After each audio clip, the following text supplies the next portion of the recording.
Okay, so we are live, and hey everybody, this is just sort of a random live stream. My name is Mark. If you don't know me, I am known on YouTube as Truepokerdealer, and I have been helping teach people to be casino poker dealers through YouTube since 2012 and been in the industry since 2007. And I'm here today with a very special guest, Nancy. I apparently worked at the exact same place as you for a few years at different times. And we sort of met recently, and I figured it'd be fun to bring you on here. Do you mind sort of introducing yourself and telling everybody a little bit about your background? Well, hi everybody. I'm Nancy, and I recently I currently live near Cherokee, Harris Poker Room in North Carolina, Western North Carolina, and recently my friends and we just kept seeing that there was what seemed to be a shortage of dealers, and we thought it might be a national situation, um, related to COVID or not, I don't know. And I am currently a full-time sole caregiver for my 91-year-old mother. Um, my mother and I, my Figured my I'd give you a round of applause. we mom. So it was a real blessing. My mom and I had each other through COVID, which is really great. We had each other to shelter in with in the beginning of COVID. Anyway, recently I've been wanting to not work in the poker room because it was interfering with the care for my mother. It was too many hours away, and things like that. So, and I tend to have a personality that I'm always helping new dealers, and that's like kind of the way I learned and grew up in the poker community. You're And saying that you sort of like you started out just being thrown into it a little bit without a ton of experience, and you were just being taught by like random people that would see how you do. yeah, totally, How long totally. ago was that? 17 years ago That's pretty cool. That's pretty cool. in It's in very uh, similar to me. in New York City, in Manhattan, Brooklyn, Ooh. Queens, Long Island. But so most recently, what happened was I had this idea to do online poker dealer training. So naturally, I jumped online and was researching, well, is anybody doing what I want to do? And I came across True Poker Dealer and Mark, and I was like, wait a minute, this looks familiar. Well, I knew Mark's videos from his beginning. And how many years ago was that, Mark? Your very Yeah, for first me, videos? that was 10 years ago now. That was when I Right. And started on right. YouTube. Yep. So when I was, and he's doing a lot more than he used to. And so when I was reviewing some of his videos and listening to his, advice for dealers and his so intricacies and things like that, in his training, everything he would say was just spot on, exactly what I would say and exactly how I feel. It's just the best thing for the players. And I'm known as like how do you say, a players dealer, meaning they More get that I friendly and well laid no, back. they well, that, but also that they get that I, as a player, I understand their needs, from the dealer, and you know what I mean. So a player's dealer, like, Right. uh, so, so everything I heard from Mark was just exactly. And so as I'm watching Mark's videos and going through all the new True Poker Dealer stuff, I'm thinking, well, if I were to do this, private online training to get dealers ready for auditions or whatever, I would send all my students to Mark's courses and Mark's videos and Mark's training and all that stuff. And so I was like, well, okay, so Mark's done it. So let me get a hold of Mark and see how I can be of service uh, to this. And, and that's it. So we're just exploring what we could do, how I can help. And here we are. I appreciate that. And just in case people missed it, so you've dealt WSOP events, you've dealt, some of the more prestigious things that are available. You've been at the Venetian, if I remember you saying correctly, or at least auditioned there, right? Mm-hmm. Yeah, and you've worked in South Florida, as we talked about. Speaking of Mm-hmm. that, so right now we're here, as it says in the scrolling bottom section of this. Like, this is sort of us just jumping on here, and we want to just spend time with True Poker Dealer people, and let's answer some questions. So I'm going to sort of give Nancy first shot at everything here, and I'm excited to do that. And here's our very first question. So it says, Vin Fan says, I want to find a poker dealer job in Florida. What casinos or poker rooms do you guys recommend me check out besides Seminole, Hard Rock, and Hollywood, or Isle at Pompano Park? So what do Okay. you Hi, think? Yeah. Ben. Hi, Ben. Yeah, I spent some years dealing in Florida. I started out at the Palm Beach Kennel Club in Palm Beach. And then I went to, after a few years there, I went to Coconut Creek. And then I left the creek and went to California. But back to Florida. As a player, I've played in probably all the rooms in South Florida. Um, So you want to know what places besides Hollywood and Pompano Park? Well, the first thing I would say is there a particular area of Florida that works well for you to live? You might want to be towards the north of Florida, towards the Georgia or whatever border. You might want to be West Florida on the West Coast, the Gulf Coast. Maybe you want to be in Tampa, near the Panhandle. And I personally love the Hollywood Tampa room. It's actually one of my favorite rooms as far as a nice room and great staff and action and all that. You might want to be close to Miami. Um, Personally, one of my favorite games in the country is the 1-2 PLO at Hialeah Park in Miami. They had 7 must-move 1-2 PLO games 7 days a week that start at 1 p.m. The buy-in's 100 to 1,000, and as a player, it's my favorite. And so, they have Magic City right there in downtown Miami. You have a lot of choices. You can't go wrong in Florida, working in any poker room in Florida. I recently, a few minutes ago, a friend of mine called me. He just got back from playing in Florida and he stopped at Daytona and Tampa. And he mentioned how dingy the room was in Daytona and he didn't like it at all.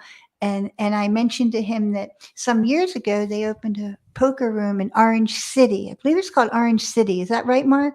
And Yes. so all the players from Daytona now go to Orange City, which is kind of a newer, Yeah. nicer place. Daytona still has pretty good action, but it's definitely an older crowd now, and Orange City is a bit more lively and all that. Although they combine their promotions, which leads to some pretty big payouts over there. So, Yeah. Vin, just to ask you the question, you said in Florida, and then you mentioned 2 places in South Florida. Florida's a big place, right? And as Nancy just talked through, there's Palm Beach Kennel Club, Magic City, Miccosukee one that she didn't mention, but I had the luxury of sitting here and being able to list everything out. Hialeah Park, there's Calder, which is tiny at this point. I'm not sure how much there is going on there, No, but I no more happen to. poker.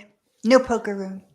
Are you sure? Because they brought it back at some point, and I was told that they were opening a 3-table room there, and I'm not sure if they Oh, have it or not, oh, or that, maybe even a 10-table room. Yeah, that could totally be true.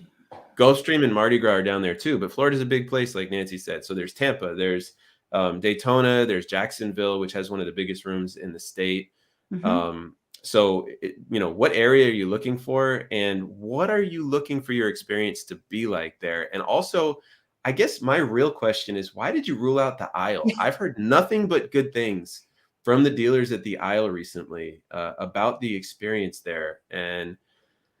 But yeah, there's a lot of places. Like, one of the toughest things about dealing poker is you go in and you audition, and there's that pressure, right? And there's that impression that you make on them, and sometimes it's like lose yourself by Eminem, right? You only feel like you only get one shot. Don't miss your chance to blow, as he says, right? But really in Florida, you can mess up a bunch because then you just go to the next one, go to the next one, go to the next one. So what are you looking for in a room? And, I guess sort of how can we help is the question, right? And what area of Florida as well. Those are the things that come to mind here.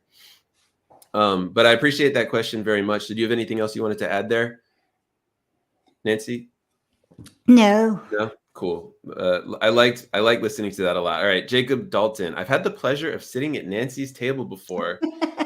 Pretty sure it was a nightly tournament at the end of WSOP early December. Pretty cool. So you were dealing recently? Me? Yeah. Yes. Oh, cool. Yeah. So as you guys can probably tell, we're sort of still getting to know each other, but it's in a fun way where I feel like I understand some basic stuff that I need to. I have no idea what this means. What do you think this means right here, by the way? Vom.red. Mysterious. Yeah, exactly. Well said. But that's pretty cool. So Jacob, like what was it like being at the table? What happened? How did she deal to you, right? Sometimes people are like, you're a great dealer for me. You're not. I don't know. I'm just curious what your experience was like. And while we're waiting for that, where it is, I've been told South Florida, Miami, Fort Lauderdale is where dealers make the most money in the state of Florida. Forgive me for not clarifying earlier. Well, you're not wrong, but I do think Tampa is up there. You can make pretty good money in Jacksonville. You can make pretty good money in Orange City, from what I understand. But there's nothing wrong with South Florida, except there is a massive dealer shortage in many places. So Nancy, you brought this up at the beginning, right? People have been blowing me up because of this dealer shortage from all over the country. And it's a tough thing to fill because I can't just like magically get someone to take the course that I have here on YouTube and then go through it and then spit them out the other side. My content is more passive. You got to put the work in, right?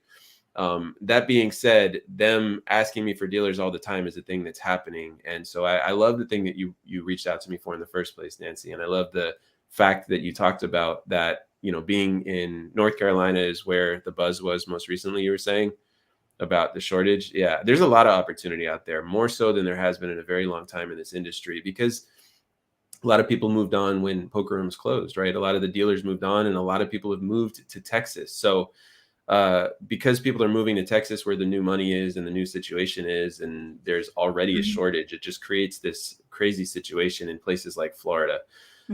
That said, there is also a culture in Florida that is a bit different than it used to be. Like 10, 11 years ago, when high hands started out, and I just want to mentally prepare you for this so that when high hands first started out, it was this really cool thing. A lot of people started playing poker just for high hands, but it did sort of deaden some of the action, meaning that some people at the table playing 1-2 no limit would go there with their $100 and just literally grind out trying to get hands and see flops cheaply in order to win the promotion money instead of trying to play big pots against other players. And so some of what's happened there is the pots are a lot smaller in the 1-2 games at places like the Hard Rock, where they give away $500, $1,000, pretty regularly. And so you sometimes can get shifts where you get good money in the $500-$600 range, and sometimes you're getting shifts where you're getting like the $100 range. And it sort of is what it is. It also depends on a lot of factors that I believe, Nancy, you are able to teach very well about how to increase your tips, which there's an entire world of conversation surrounding that topic. But yeah, sorry. So I just sort of jumped in and dove and answered everything, but go ahead. Yeah, and we didn't talk about this, but Mark, having come from a states where it was tip compliance and things like that, and all your tips weren't documented and recorded like in Florida, how is it for you on live stream and your courses and because a lot of dealers, like in the World Series and stuff, it's kind of like hush hush, like they don't want people to really know how much they make, that kind of thing, when you work in the tip industry. So how has it come up for you, and what do you want me to say about that? And I appreciate that sentiment very much. First of all, let's just define. Do you mind defining tip compliance the way that you mean it, so that someone that's listening can sort of follow along here? Right. So some states, and it changes. So states will change how they do it. When I left, take for example, Maryland and Jersey. So tip compliance means at the end of the night, you have your tip box. You rack up your tips and you stand in line with the players and you cash out your tips and you put the money in your pocket. And there's absolutely no, right, no accounting for how Right. much Well, there's tips you there's made. been a predetermined Gitka rate is what it's called, right? Where I think in Maryland it's like $11 an hour is what ends up getting reported on your taxes. Is that the thing that you're talking about? Exactly. That's what I mean by tip compliance. Got it. Yeah. So you have a couple questions. One, you're asking how I handle in this setting, talking about how much tips dealers make. And two, so one of the challenges that I had to go through when I decided to do this the way that I'm doing it, I had to find a place in myself where I was fine with receiving criticism for being honest. And the only exception I've had to make to that so far is I actually did sign something at Texas Card House, which is a part of the onboarding that says I'm not going to specifically talk about the tips that I make there. However, I can now say publicly, because the owner in a news piece announced that the dealers make an average of $42 an hour at Texas Card House in Dallas. I can now say that publicly because it's been said publicly that he's the one that said that, the owner, Ryan, did.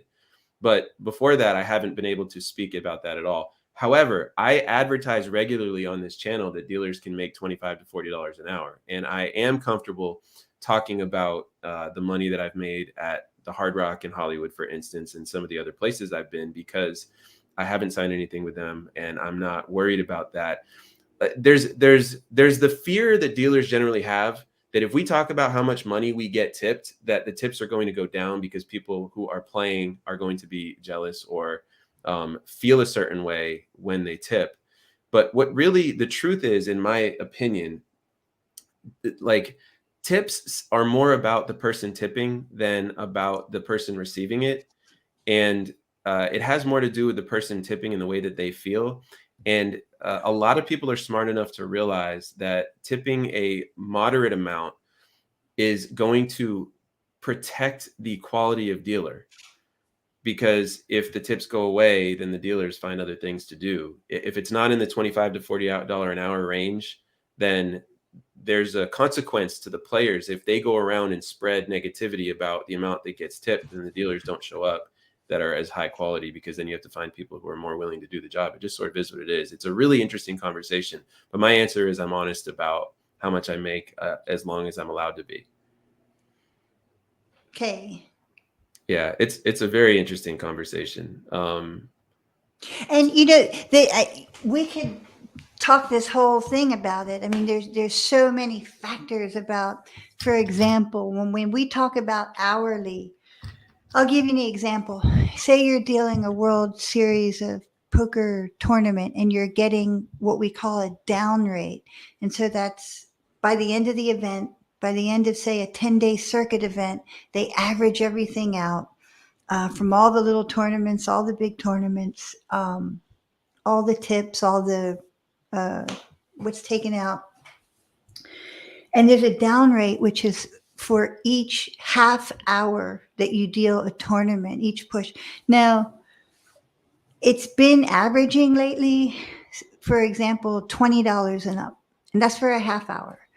But here's the thing. You have to take in account there's breaks. So say you're getting $40 an hour when you're in the box as you're dealing. But whether you're dealing cash or tournaments, you go through a rotation of the tables, and in that rotation, there's breaks. It could be a half-hour break. It might be a hour break. However long break. You might have 4 breaks a day. You might have 10 breaks a day, right? So you don't know, and so you can take your hourly of the whole day, but you might have only sat in the box and dealt 3 hours out of an 8-hour day. Like, could happen, right? depending on the rotation and how many dealers and how many players showed up. And but you might have made you know, however much tips in those times you were actually in the box dealing, that it turned out to be $20 an hour for that day, or $40 an hour for that day, or Right. more. You know, you might have dealt a bad beat, you might have got a huge tip or whatever. So there's so many factors as far as that, like, what is that hourly? And, you know, and Mark mentioned people being concerned that players are going to find out and they're not going to tip anymore. And like he said, that's not a concern. But I think some of the travel dealers for the World Series, for example, they have a legitimate concern of not, you know, getting audited or something, you know, getting Oh, I audited, see. Yeah, and you brought that up. not reporting every single tip they You made. you brought that up right from the beginning. I mean, fortunately, the way that I look at it is there's enough variable result that their reported amounts are defendable. I mean, it's a very, very commonly asked thing, actually. You know, Texas Card House Dallas has a uh, like they you tip out cash at the end and you have to report for yourself, right? So this is a complicated thing here. But I think I understand what you're saying. Although the Gitka rate protects that for the tip compliance side, in my understanding, it makes it so that they don't care. Like, just in case you guys are wondering. So when you're in a state that has a Gitka rate, I'm not trying to be a rapper here. You have no choice, actually. You're just going to report like whatever that rate is, $11, $16 an hour, whatever it comes to, as your total income. And then all the extra money you keep in your pocket, you can deposit it. You can get audited, and it's all actually completely legit. The reason that they do that is to simplify all of this stuff for everybody in those locations. And I am a huge, huge fan of states setting that up. It's really not that hard, from what I understand, for the poker rooms to be able to set that up either. But you know, there are some politics that are behind that.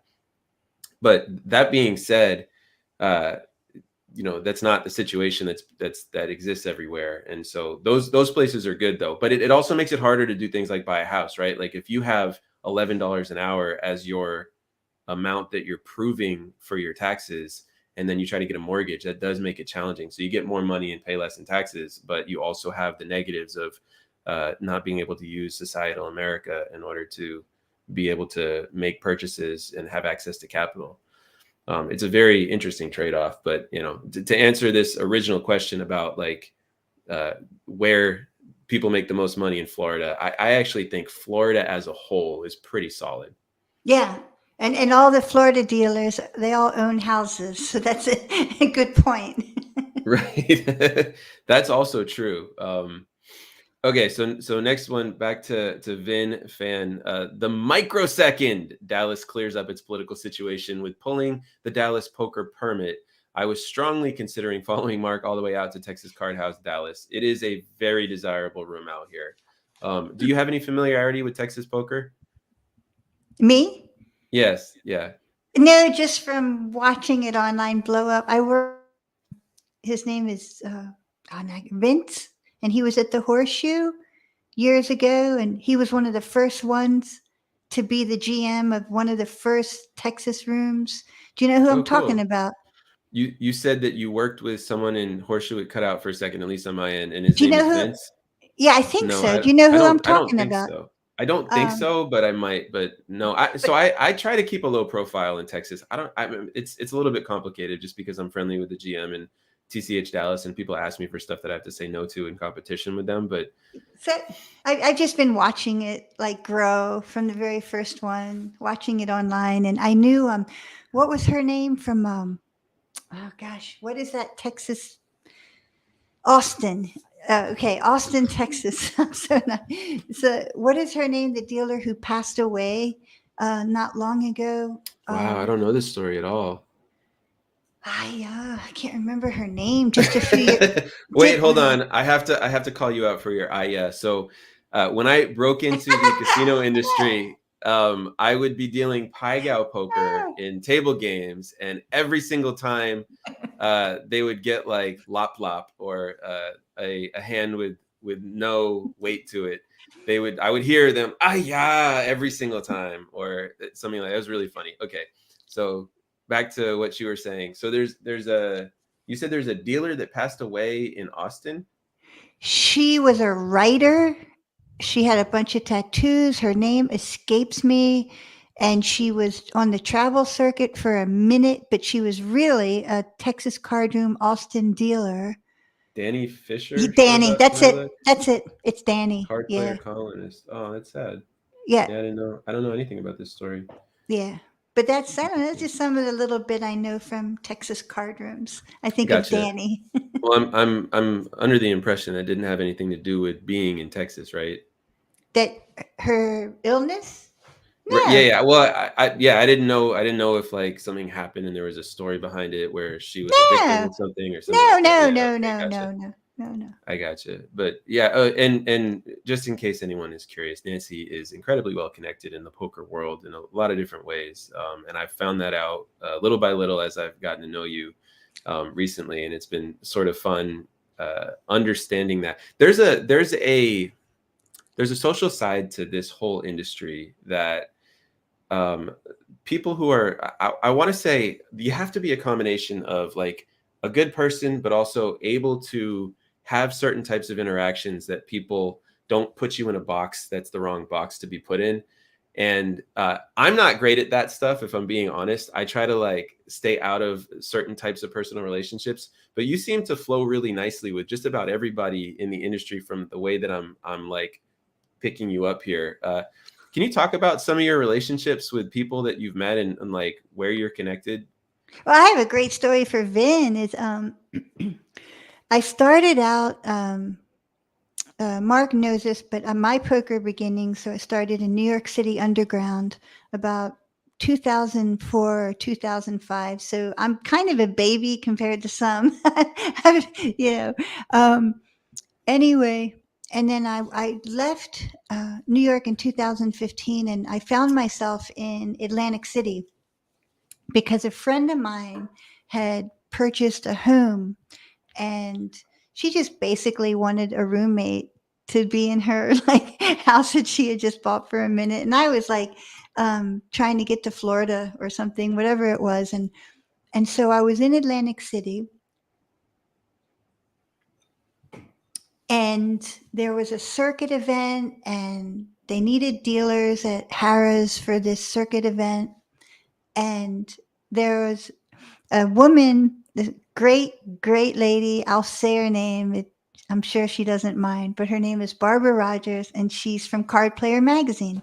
So I'm dealing some tournament, and Barbara was at the table playing, and we started talking about Florida, and I'm like, yeah, I want to go to Florida. I had been going back and forth to Miami for this school, and every time I went, I thought it was so beautiful and lovely and blah, blah. And I guess I was kind of getting over the city. I don't know at the time. Anyway, so Barbara says to me, oh, you want to go to Florida? You want a job in Florida? I can get you a job in Florida. And within like a couple of days, I was on a plane to an audition at the Palm Beach Kennel Club, and I got hired, and they said, start when you want. And I think at that time I was at Horseshoe, Baltimore. And I was born in Baltimore, by the way. So I did a little Oh, cool. like a couple months back visiting my hometown of Baltimore, which was kind of cool. Who was running the room when you were in Horseshoe, Baltimore? Do you Um, remember? Dave and Vinny and Gotcha. is it Andy? Oh, this is some years ago. I feel Mom and I are watching Line of Duty now, or just finished 8-year seasons, episodes, whatever of Line of Duty, and I feel like when you're you're being interviewed with the police or and interrogated or whatever, and You're you're taking me back 20 years. I don't know what he looked like. I don't know. I should start having more serious nature when I ask my questions just to really play it up, huh? I could do that. But And it's just a good, it's just a great story. Where were you on January 18th in 2015 at 7 p.m.? Do you know? You don't know? They ask that a lot in Line of Duty.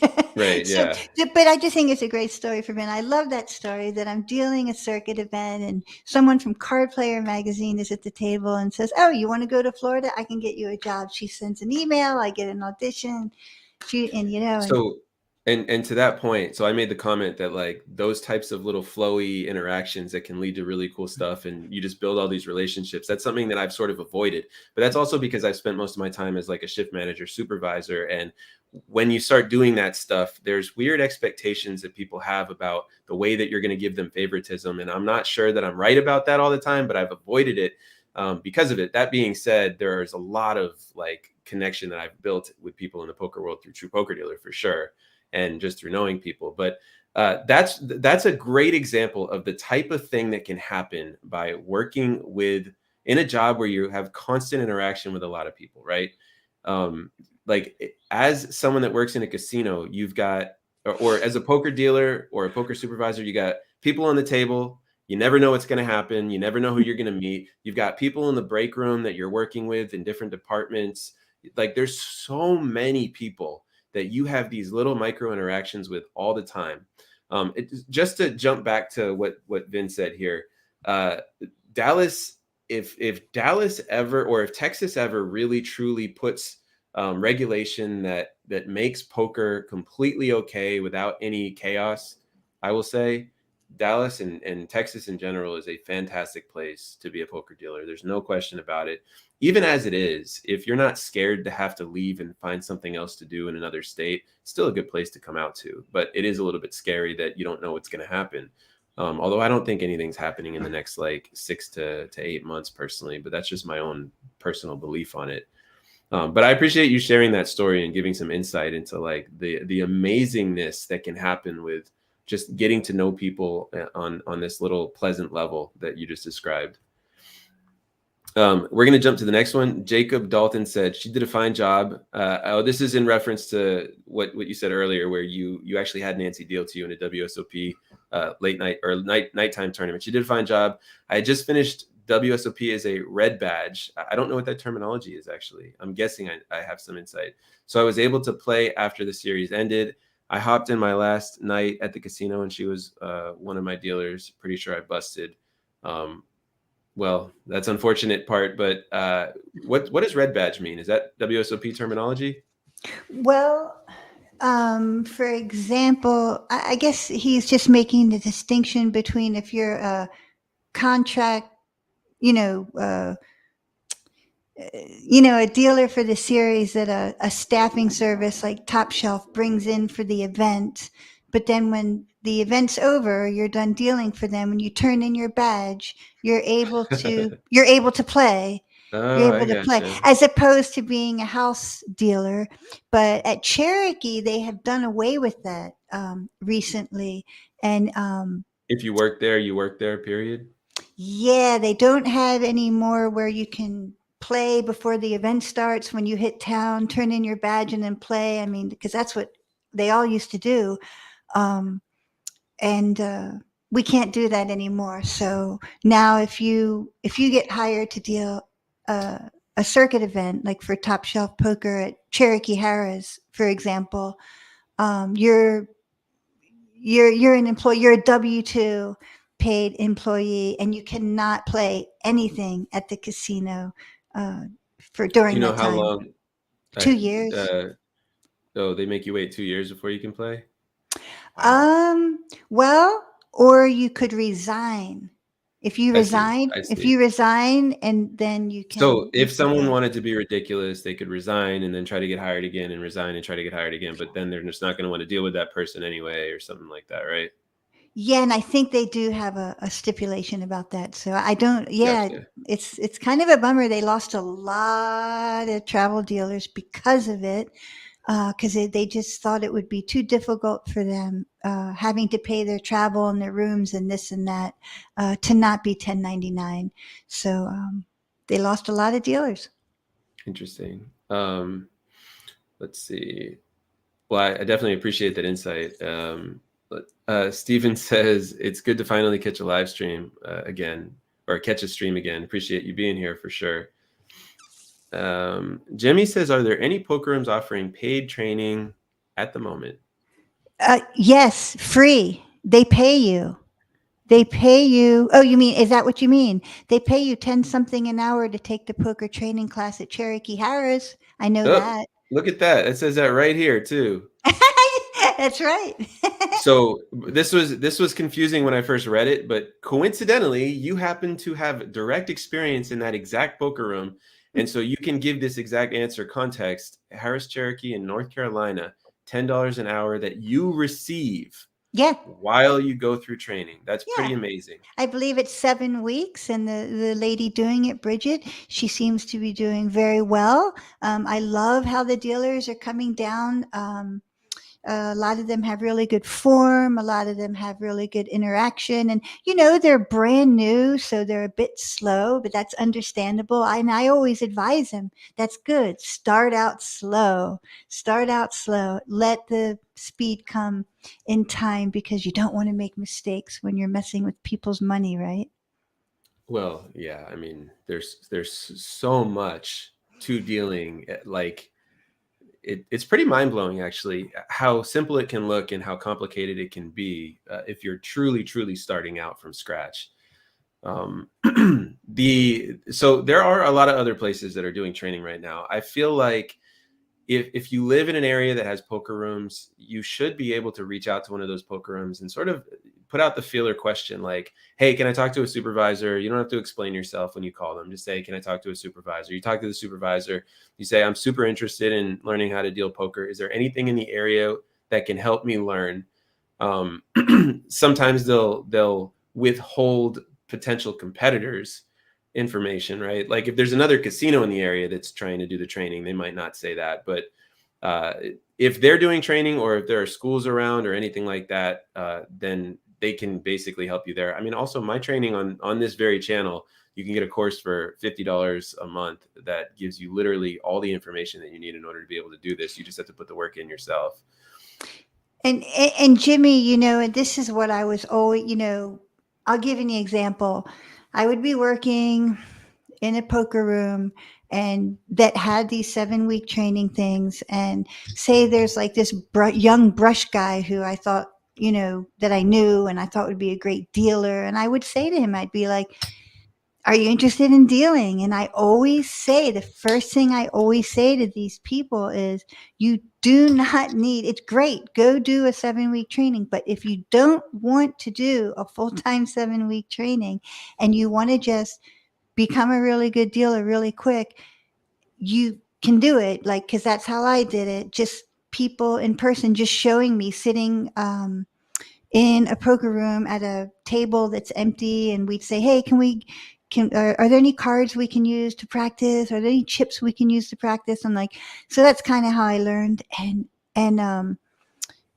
so the other thing about that, and that's why I came up with this idea to do it online, because I'm home taking care of my mom. And since COVID, there's so much online training going on in all fields.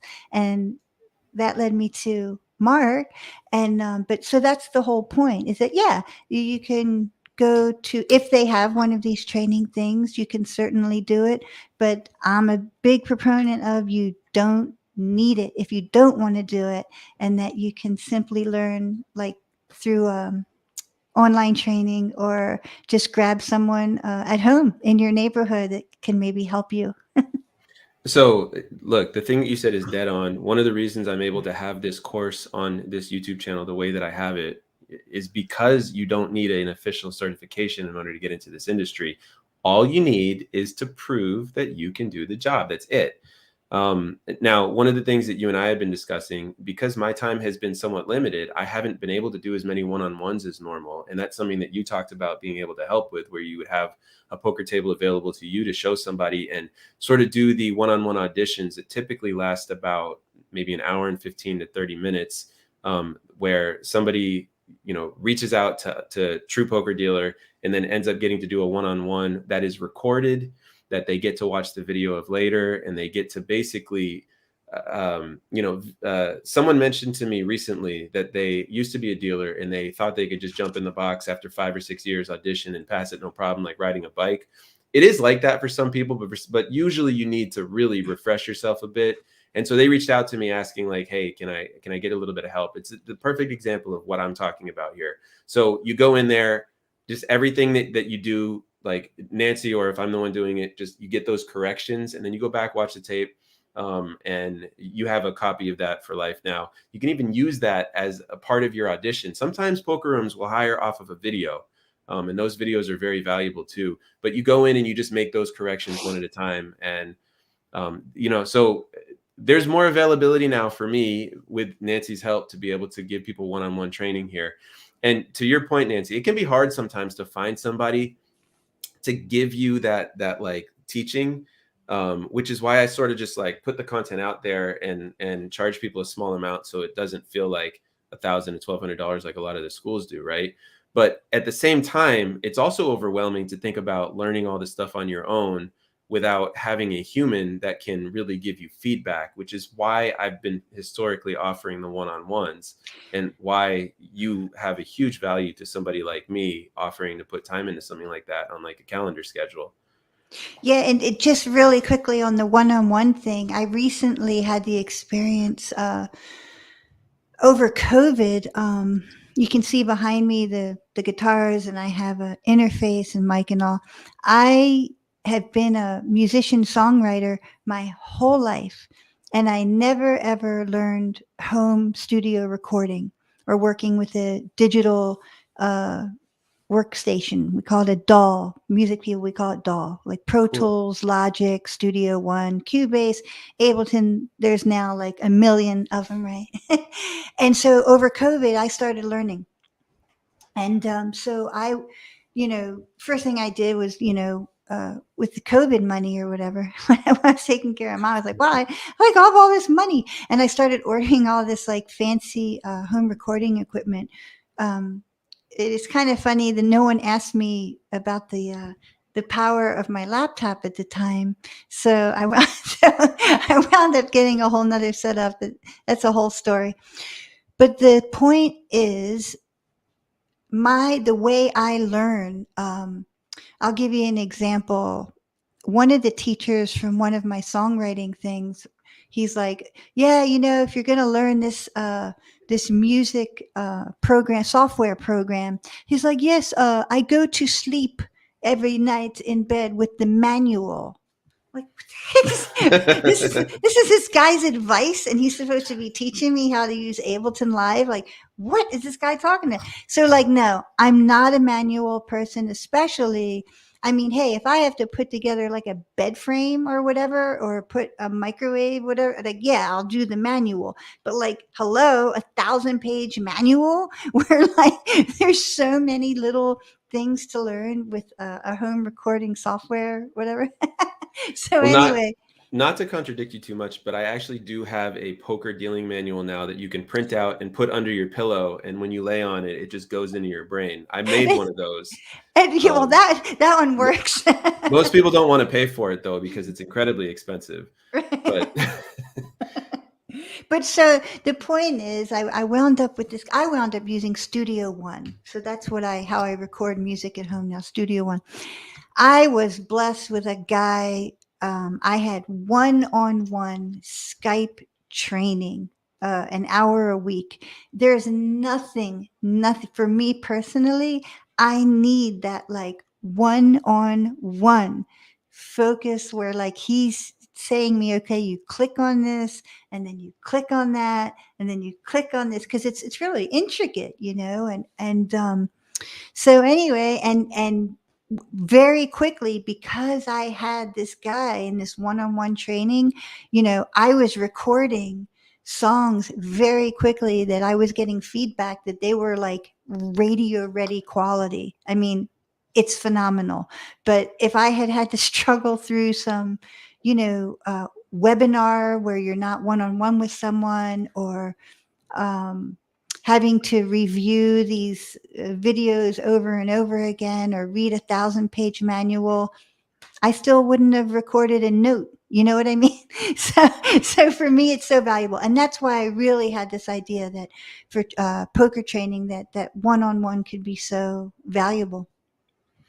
Well, as Vin says, thank you for the storytelling, Nancy. Right on the screen here, that's a comment that was put in, and it's incredibly true and insightful. And going back to this type of question, so you got a few options, right? You've got the options to actually learn in person in sort of the more traditional formal settings, schools, offering paid training, stuff like that. You know, you can find that stuff. I don't have this magic button I can push that will just like have everyone send it to me and have all that information in one place. Perhaps one day I'll have something like that, but you got to call around in your area. But you should be able to find whatever's available with just a few phone calls to the right poker rooms that are in your area. And then you also have the option of something like a hybrid system where you get the True Poker Dealer course, learn the stuff at home. You can do it for very little money compared to how much an actual course costs.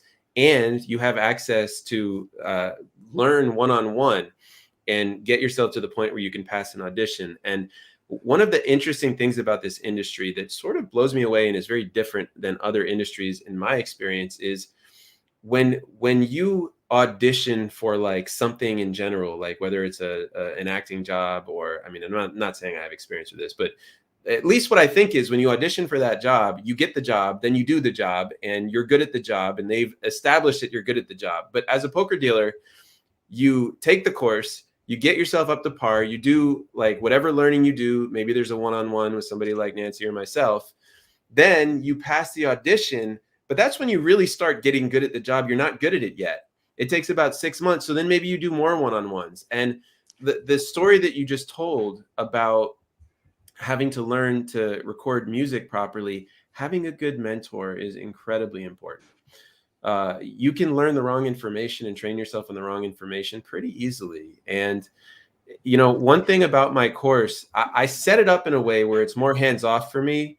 And I do that intentionally because then I can do it and feel good about it. But one of the downsides is I'm not watching a person who is learning my course. I'm not watching what they're doing. And I'm not evaluating if they have learned the thing that I taught the way I intended for them to learn it. And so the one-on-ones provide an opportunity for someone who has learned a lot of stuff to get that critical feedback before they develop their habits too far as they're still in the learning process. And yeah, so that learning process extends all the way through the beginning moment up until they pass the audition, and then even 6 months into having the job. Because once you have the job, first of all, you've got most places, you've got a 90-day evaluation period where they can actually fire you just because they want to without even explaining anything. Not that they would right now because of the shortage, but you guys understand what I'm saying. And then there's also the ability to, one of the toughest things about being a poker dealer, honestly, at any given moment, on any given day, at any given table, you can get fired for something that 4 seconds before it happens, you had no idea that it was going to happen. And having insight to be able to handle those types of situations comes from having those verbal conversations with somebody who's experienced and saying, this happened and this happened. And then you gain insight into the possible options that you have in order to resolve those things. So getting access to one-on-ones is just, it has so much value, especially like before the job, trying to pass an audition. Hey, evaluate me. How am I doing? Or after you get the job, this came up, this came up, this came up. I didn't feel like I knew what to meant. Those conversations can actually give you more job security and stability and all that stuff as you go on. And it's a pretty wild world out there when you're in situations with people who are throwing money around, right? And their expectations of you are not accurate in terms of what you should be doing. You have to know what you're doing in order to avoid those. And there's a lot of like people get fired most of the time in poker rooms. Of the people that get fired is what I should say. I'm not saying most people get fired. Of the people that get fired, it's a lot of times it's people that don't have experience handling complicated social dynamic. You know, there's a lot of that type of stuff that happens. So I took a couple little notes. Yeah, let's hear it. So before, I know you guys, some of you all might have a lot of questions, but really quick, and I promise not to tell long story or something. This one-on-one thing that I found valuable too, like if the mentor, like the word mentor, say you're practicing and you have a quick question and you're in the middle of practicing and you don't want to wait for an answer. You want to like send a message, Facebook message or whatever to Nancy and be like, can you show me how to blah, blah real quick? Yeah. So I would jump on, show you. And, I would never charge for anything like that. But that's a great thing that my mentor in the music thing that I was able to do, which I found invaluable. And it was so helpful because I just needed quick, say I'm trying to set up equipment, like hardware for the software program, and say it wasn't connecting or something, and I needed to record something and send a music file to a producer really quick, and I'm having technical difficulty. I have this phenomenal support system now that I can just message a few people and someone's going to get back to me in a second and be like, yeah, okay, this is how you click, click, click, and via Skype or Zoom or something. So it's just invaluable.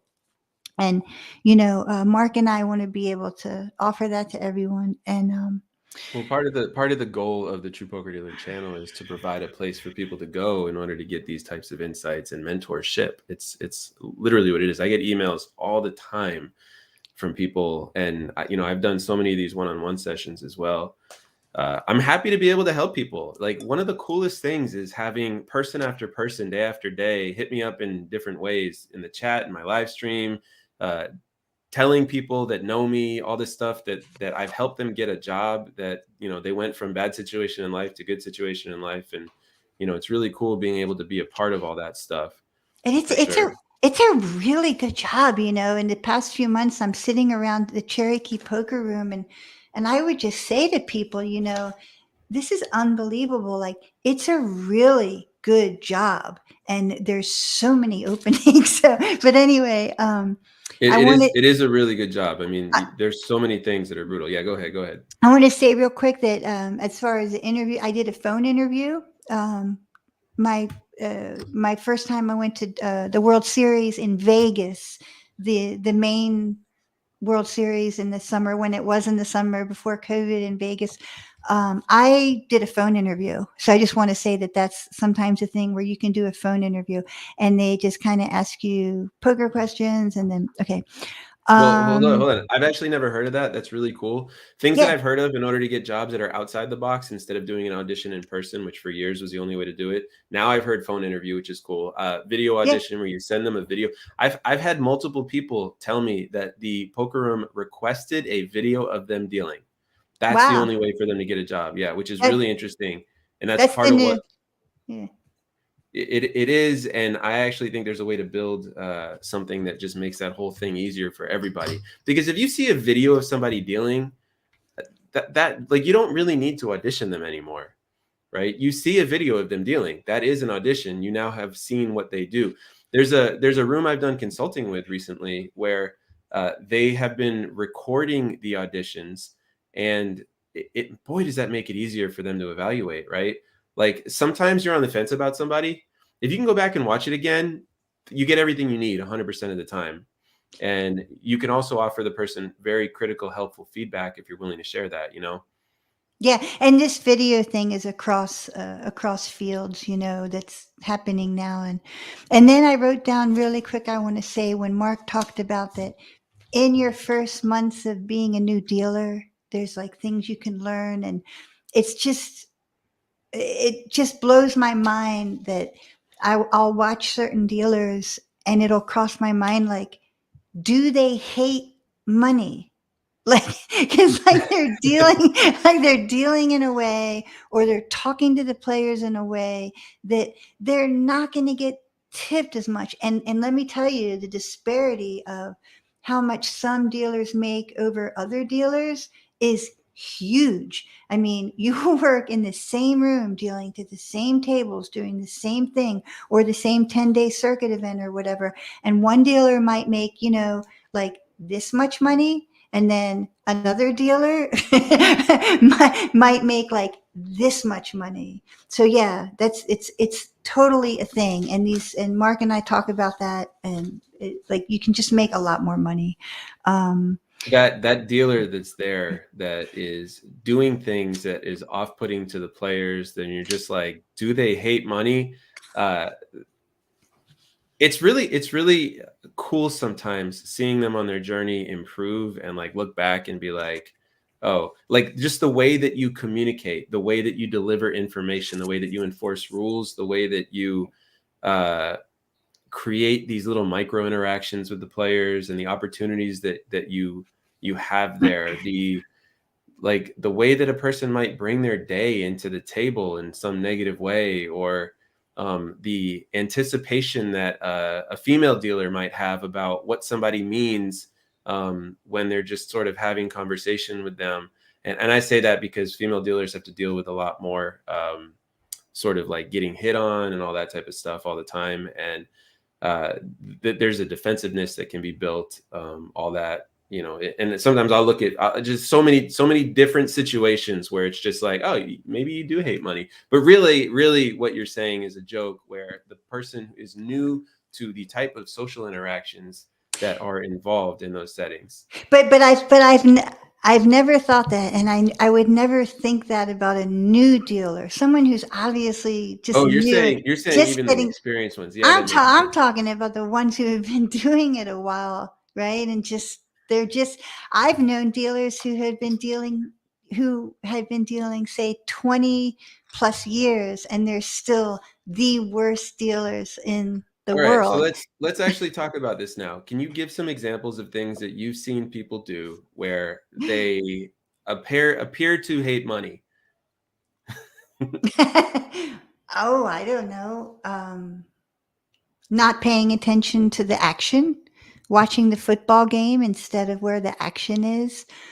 Um, Let's actually focus on that one just for a second so that we can unfold it a little bit it's for a people. common one.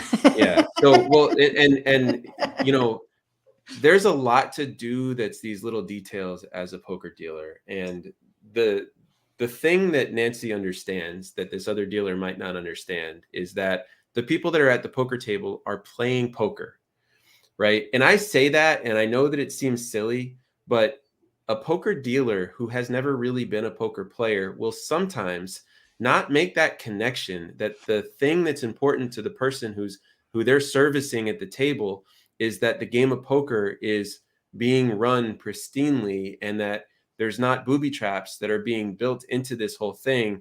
Because if you're a poker player and a dealer's not paying attention to the action, if you check and the dealer doesn't watch it, you're the one that suffers, because now the dealer like goes to you and asks you what your action is, and you have to give away more information about your hand with your response. Or maybe they just assume that you check, but later when you don't check, they skip you. And there's all of this challenge now where you're trying to focus all your energy on playing the game of poker, and the dealer's making it so that you also have to pay attention to them and use some of that valuable mental energy that you're using at the poker table to be able to not run into these booby traps, and you have to anticipate it. And it's a lot more energy as a poker player to play at a table with a dealer that's not following the action, doesn't understand empathetically the experience of the poker player and all that stuff. And the flip side of that is, because there are dealers that do that regularly, if you are a poker player and your dealer is on it and following the action, you feel relaxed, you feel good, you feel like you can focus, and you're going to tip that person more, or at least some people are, right? So I love that example. Sorry to dive in so much, but It's huge, it's really serious stuff, everybody. I mean, just listening to Mark, um, I have recently tried to think about transitioning, going from dealer to player. And I started out as a player, and then I got into dealing and promoting and all that. And so I just played the circuit event. I mostly played cash because I take care of my mom, right? So a long tournament I can't do, right? But I can play cash for a few hours and just, right, pop in and out, as if and if my mom needs me, I can just get up and come home, that kind of thing. That's why I can't deal right now. And listening to Mark, it's just I have all these like experiences flooding through me that I've been going through the past couple months playing in the Cherokee poker room. And I mean, the floor guys would get frustrated with me because I literally wanted to sit at certain tables with certain dealers. it's a thing because I didn't have time. You know, I only had a couple hours. They do hour shifts. I could not sit there for Interesting. an hour. Yeah. You're And saying a dealer, so downs is the terminology I'm used to. So you're saying that they're sitting at the table for an hour and then they get tapped out, huh? yeah, Gotcha. and so if you're someone like me who's really trying to do this for a living and grind out a few dollars, and if I have a really bad dealer, I mean, really bad and really slow, sarcastically slow or whatever, and I only have 2 hours and I have to sit there a whole hour, I couldn't do it. I mean, I would literally get up, go to the floor and ask for a table change. And mind you, there's not that many tables. Right. So the long story of this, how do you say? The long story short of this, that's my name, Nancy short story long. But anyway, the long story short of this, my Indian name. The long is that I can't do it. You know, I've been trying this for a couple months and the only thing I can think is online. You know, there's like online, you can see so many hands, and you can multi-table. So I think, you know, really, if you want to seriously make money as a player, I think multi-tabling online is where it's at for me. Well, so Where I live in my right. demographic. So it's really interesting that you just transitioned from poker dealer to poker player in the conversation. And it's interesting that you described the problem that a lot of players do experience. Now, your specific situation is maybe not what everyone has, where they have limited time because of a circumstance like you have. But people do come in for 2 hours all the time, right? And in that 2 hours, we all, and myself included, want a poker dealer that I don't have to realize poker dealer's bad, poker dealer's bad, poker dealer's bad, like every single hand. And I have experienced that too. I experienced it recently in a poker room in New Hampshire.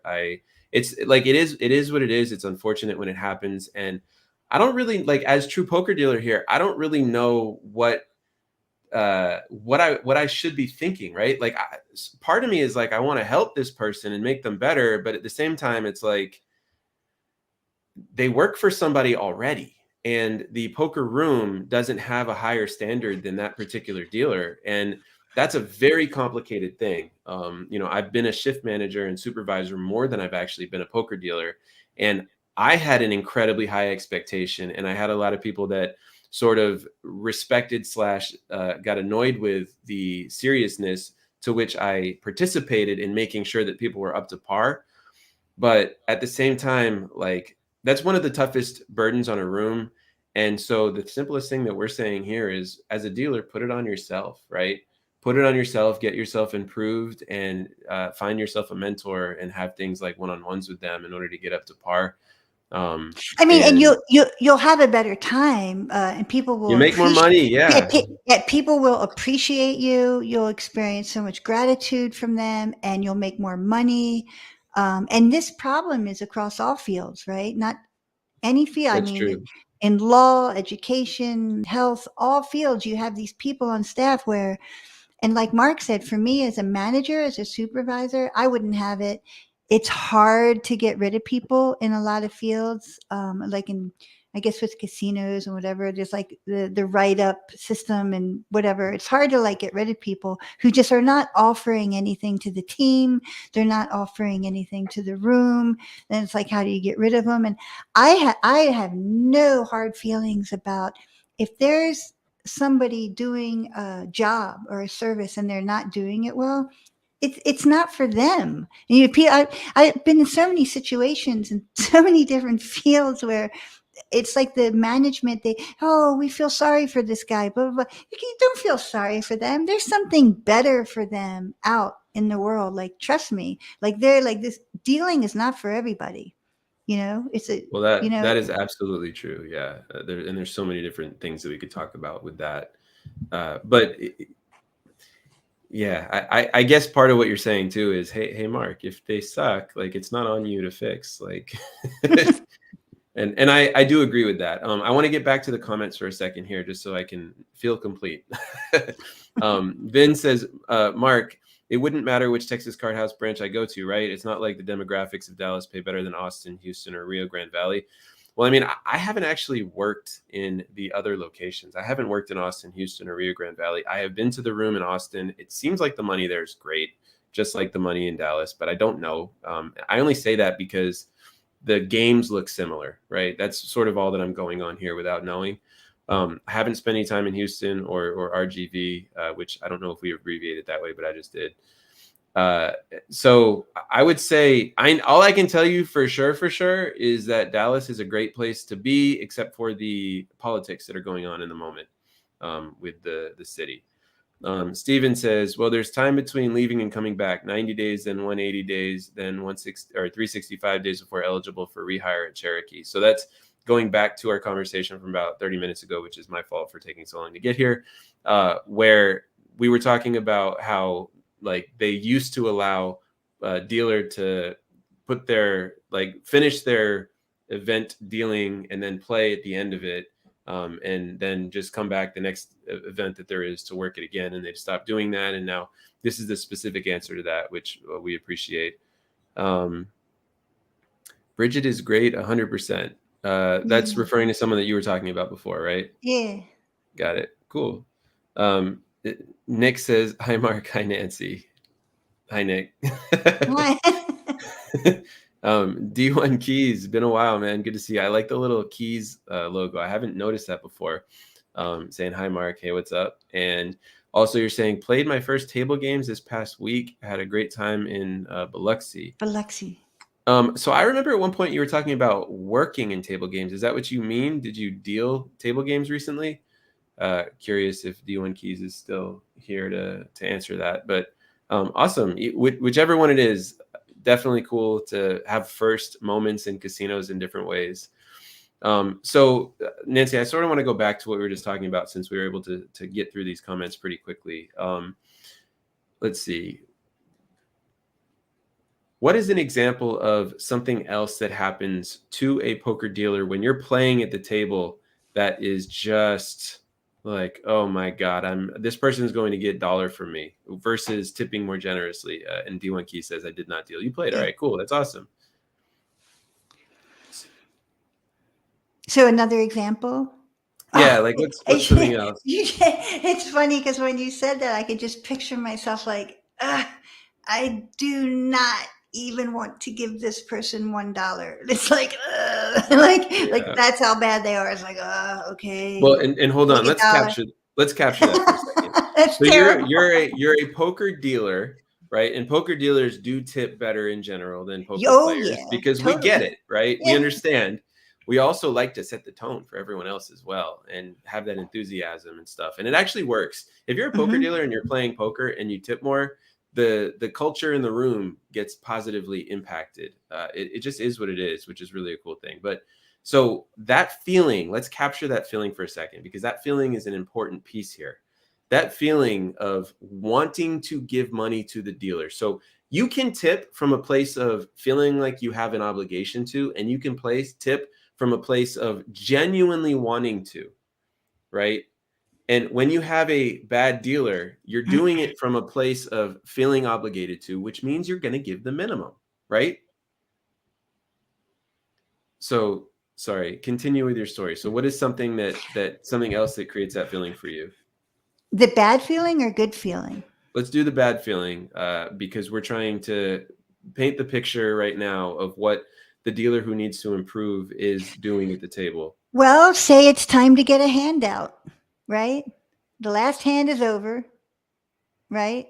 What are the players waiting for? They're waiting for the next hand, and they don't want to wait. So the only thing in the universe that matters at that moment, I mean, the alarms could be going off. The guy next to you can have a heart attack, which don't get me started with all those stories. But right.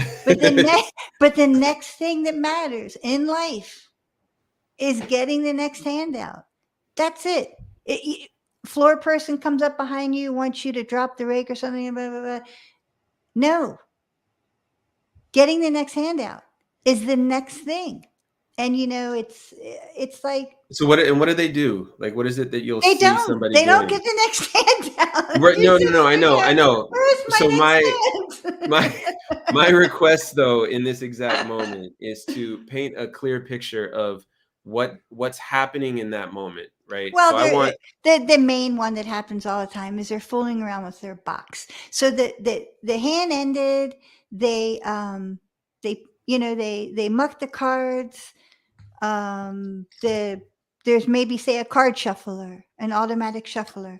So there's a nice deck ready to go, all shuffled. All the dealer has to do is take the cards, put it in the box, and a nicely shuffled deck is going to rise up like magic. And so then they're going to take that and they're going to get, okay. So the cards are laying there. They might even take them and put them in the shuffler or whatever, but they don't pick up the cards and get a handout. They might play with their box. Well, so when you say I'm when you gonna say take this time to put all my red chips and the lammers properly, and I'm gonna take my white chips and I'm gonna color up the rake. For example, at Cherokee, we don't drop the rake. We build up the rake into green chips, into $25 chips in one of the wells. And so, so I'm going to straighten up my bank, right? So dealers have a bank, right? And they're like, I'm going to take this time to straighten. No, this is not the time to straighten up your bank. Get another handout, right? Straighten your bank up another time. So that's an example. that makes sense. I'm trying to fix this thing right here, which is why I disappeared for a second. I made it worse, is what I ended up doing, but that's okay. You guys can still see me. So I can think of a few things that I've seen that drive me crazy along those lines. And yeah, getting a dealer that's in the well, like those are things that I teach, and I'm sure you do too, based on this conversation. Do that during the hand, during downtime, while still being able to follow the action without taking away from it. You can do it. Okay. If it's your very first day, okay, I get it. Give yourself a week or so and try to figure out the stuff you need to figure out in order to be able to build that time for you. But man, that is absolutely something that's brutal when a dealer is in their bank and just sort of, gosh, I really hate this. Just sort of wasting time. Another thing that happens that I see all the time that drives me crazy, and this happens even with good dealers. In between hands, they start conversations, and everybody's waiting for them to finish their conversation before they just do the thing that you said, which is push the button, get the magical shuffled deck already out of the other one, and go. And it's like, you're a dealer. This is an industry where getting hands out is your primary job efficiently and smoothly. And I sort of need you to do that. So I will see conversation a lot. I will, and by the way, sometimes table games dealers that come to poker have trouble with that because a table games dealer is trained to have a certain type of interaction with the player that's more chatty and conversational. And when they get into poker, the speed between hands isn't a focus. But I mean, yeah, I totally agree with that. And yes, that drives me crazy as well. What else do they do? Give us something else. To upset the players, you mean? Yeah. To completely destroy the mood What at else the does table? what else does a bad dealer do?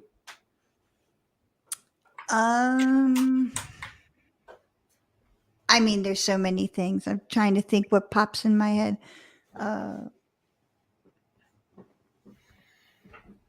Trying to think.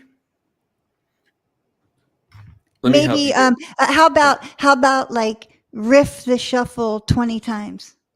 Or Yeah. they'll, instead of just boxing 3 times, they'll box for like 5 minutes. Like, why are you boxing So for 5 minutes? so Like, who so it taught you sounds like that? Like, what is that? it sounds like for you at least, number of hands per down as a player is like probably the most important thing. Because I wasn't sure where you were going to go with it. For me, things that come up that are terrible, that are really, really frustrating, when you have a dealer who you just can't trust that they're going to count a stack down properly, when you have a dealer that can't make side pots properly, and they haven't put the work into practice. It's like, look, as a poker player, it's not okay for a dealer to be learning those things on the job. And it's not okay for them not to practice it in their own time. Mistakes are different than bad. right? Yeah, I was going to mention that about the chips and the trust, you know, that you can trust the dealer, right, with the money or the chip amounts in the tournament. And one thing about that is some dealers are so incredibly fast. They can, some of them can tend to not, you know, they're going so fast, a little too fast with certain movements, like, for example, cutting of the chips or pushing pots or just the money or the, or making sure, for example, let's take a tournament, tournament cash, whatever. Someone calls a bet and they throw out the chips. And some dealers are going so incredibly fast. And this will also annoy me, by the way. This will also put me on tilt, by the way, that they'll just kind of, the dealer, rather than kind of spreading it out for even a microsecond, they'll just kind of scoop it in. So meaning if the player calls a bet and throws in some chips, whether it's tournament chips or cash chips, make it clear so everyone can kind of see, like, okay, yeah, that was $52, or yeah, that was 5,000 tournament chips, that they just kind of make it clear.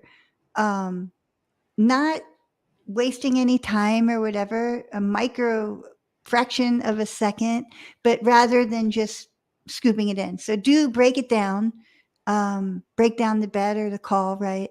But quickly and efficiently, like Mark said. But that can be a way to be too fast sometimes, and or their hands will just be and you can't see anything what they're doing, and people get suspicious. I mean, I've seen it a lot of times where people just aren't comfortable. They're like, wait a minute, like, did you even shuffle? Like, what did you just do?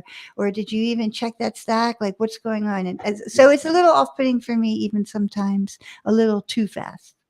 Well, I actually love that example too. So casino procedure is more strict in the bigger casinos, and sometimes less strict in card rooms. That doesn't mean that anything that Nancy just said is ever okay to not happen, right? It always has to happen, where every single bet that is placed on the table is somehow cleanly and quickly verified before it is assumed to be correct, because every single player's action, as you're getting at, needs to be validated and verified by the dealer, in order to make sure that the amounts are what the amounts are supposed to be. And as a poker player, there's all of this like conversation and floor rulings and stuff where you have to make sure that you're paying attention, otherwise it's on you.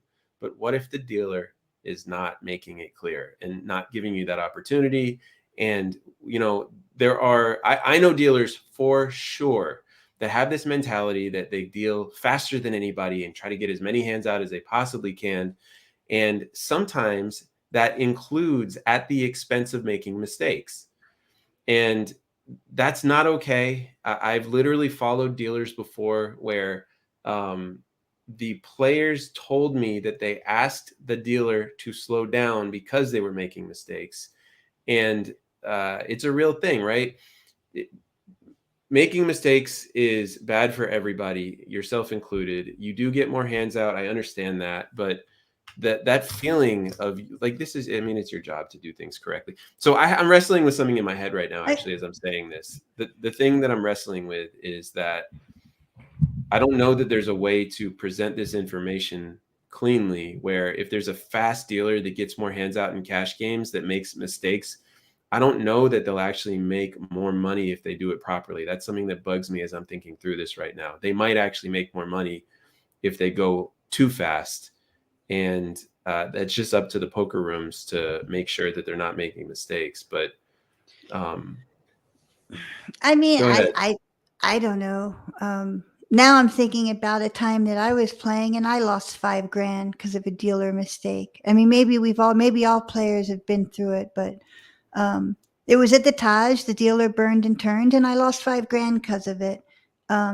I made a really good friend with with Vinny, the manager of Taj at the time, because he felt so bad for me, and I had like free rooms on Friday nights for a long time at the Borgata, or whatever it was. Like, it's so dumb, but yeah. So these dealer mistakes can be costly, and also I'm just sitting here thinking about what a great feeling it is as a player to trust the room and trust the dealer, that you can just relax and play, like Mark was saying, relax and play your A game, relax and just be able to pay attention to the game and not have to worry about the dealer making mistakes, or And well, not in knowing.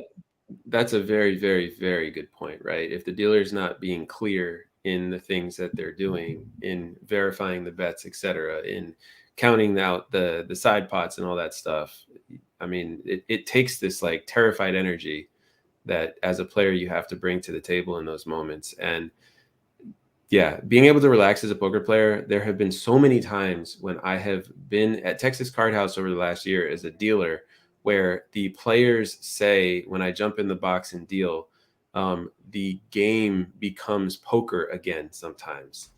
And, I take that as a huge compliment, which I obviously appreciate. I also have confidence in my abilities, but it's a truth, right? Like as a poker player, I've probably logged, I mean, thousands of hours in live poker as a player as well. And there is this thing that changes where there's a flow to the game when the dealer can keep up with it, as it sort of says right here, right?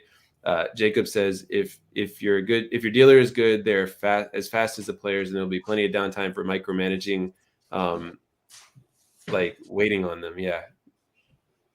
Oh, I can mute you if you need at any time, and you can mute yourself too. Um, I've got you muted for a second. Oh, you're back. But so yeah, that's an interesting piece to it also. Thinking about like a player's experience just from a pure standpoint. So I wasn't sure, because a lot of like the mentality that I sort of have conversation with people about getting tips is about being likable. And at the very core level of that is the thing that we're talking about right now, which is being good at the job, right? If you're fast at the job and you're accurate at the job and the players can relax, then you become someone that they can like. Without those things, like I've actually, I talk about all the time how pretty girls, it is what it is. They get the most tips out of anybody, but there's a caveat. That caveat is if they suck, they still don't get tipped that well a lot of the time. And I've seen it over and over again. And Oh that yeah. that core level of being able to deal exceptionally well, where people can relax and you get hands out, that is the thing to build on. If you're not building on that, you've skipped a very important step. And you mentioned talking about following the action toward the beginning of this conversation being one of the simplest things to do to improve yourself in this perspective. Well, that is like one of the very first things that I teach in my course. Follow the action, and there's a mentality of how to prioritize yourself as a dealer. Do I make change right now in this moment so that I can get the change into the pot so I can take the rake every single street, or do I follow the action and make sure that I don't miss anything in this moment? And you always want to prioritize following the action and getting things correct in that sense. I'm just baffled by, like, there was a lady dealing to me the other day, and I think she's been dealing a pretty long time. I think she came from table games, but she's certainly done enough circuit events that I know of, and she's a house dealer. But I'm sitting there playing, and it say it's for example, a 1-2 game. So you have the red chips, right? You have the $5 chip, the small blind, and the big blind. And they're just sitting there while she's waiting for 8 people to act after the blinds or whatever, for example. And then everyone calls, say there's no raise. Maybe everyone threw out like $2, a red bird, $2, a red $5 chip, whatever. Okay. And that $5 chip, that red bird, right, is still sitting there in front of the small blind and big blind. And so now she's going to nonchalantly pull them over to the bank, break them down into white chips, Bring the big blind over, break it down into white chip. I mean, I'm watching all this in slow motion. It was like Twilight Zone. I felt like it was not real life. And I'm sitting there and watching, waiting for the flop or whatever. Like that's the other thing. When I said about getting the next hand out, it's like get the flop out. Why Yeah. wait? Why wait to get the flop out? Get it out. And so, but yeah, so and this, I mean, gosh, she could have broken down and given change to that small blind and big blind 10 hours ago. So just to respond to that, because we are on my channel here for a second, the first part of what you're saying is incredibly accurate, that if you have a situation where as a dealer you anticipate that you're going to have to stop everything before you bring the flop in order to make change, just do it earlier. So during the time when the action's going around the table, there's no reason to wait until you're in a weird situation where you don't have enough change and you missed your opportunity to get it and you make everybody wait for you. That being said, I do personally teach for dealers to not bring the flop until the money is brought in from that betting round, Oh no, before the flop especially. I didn't mean that.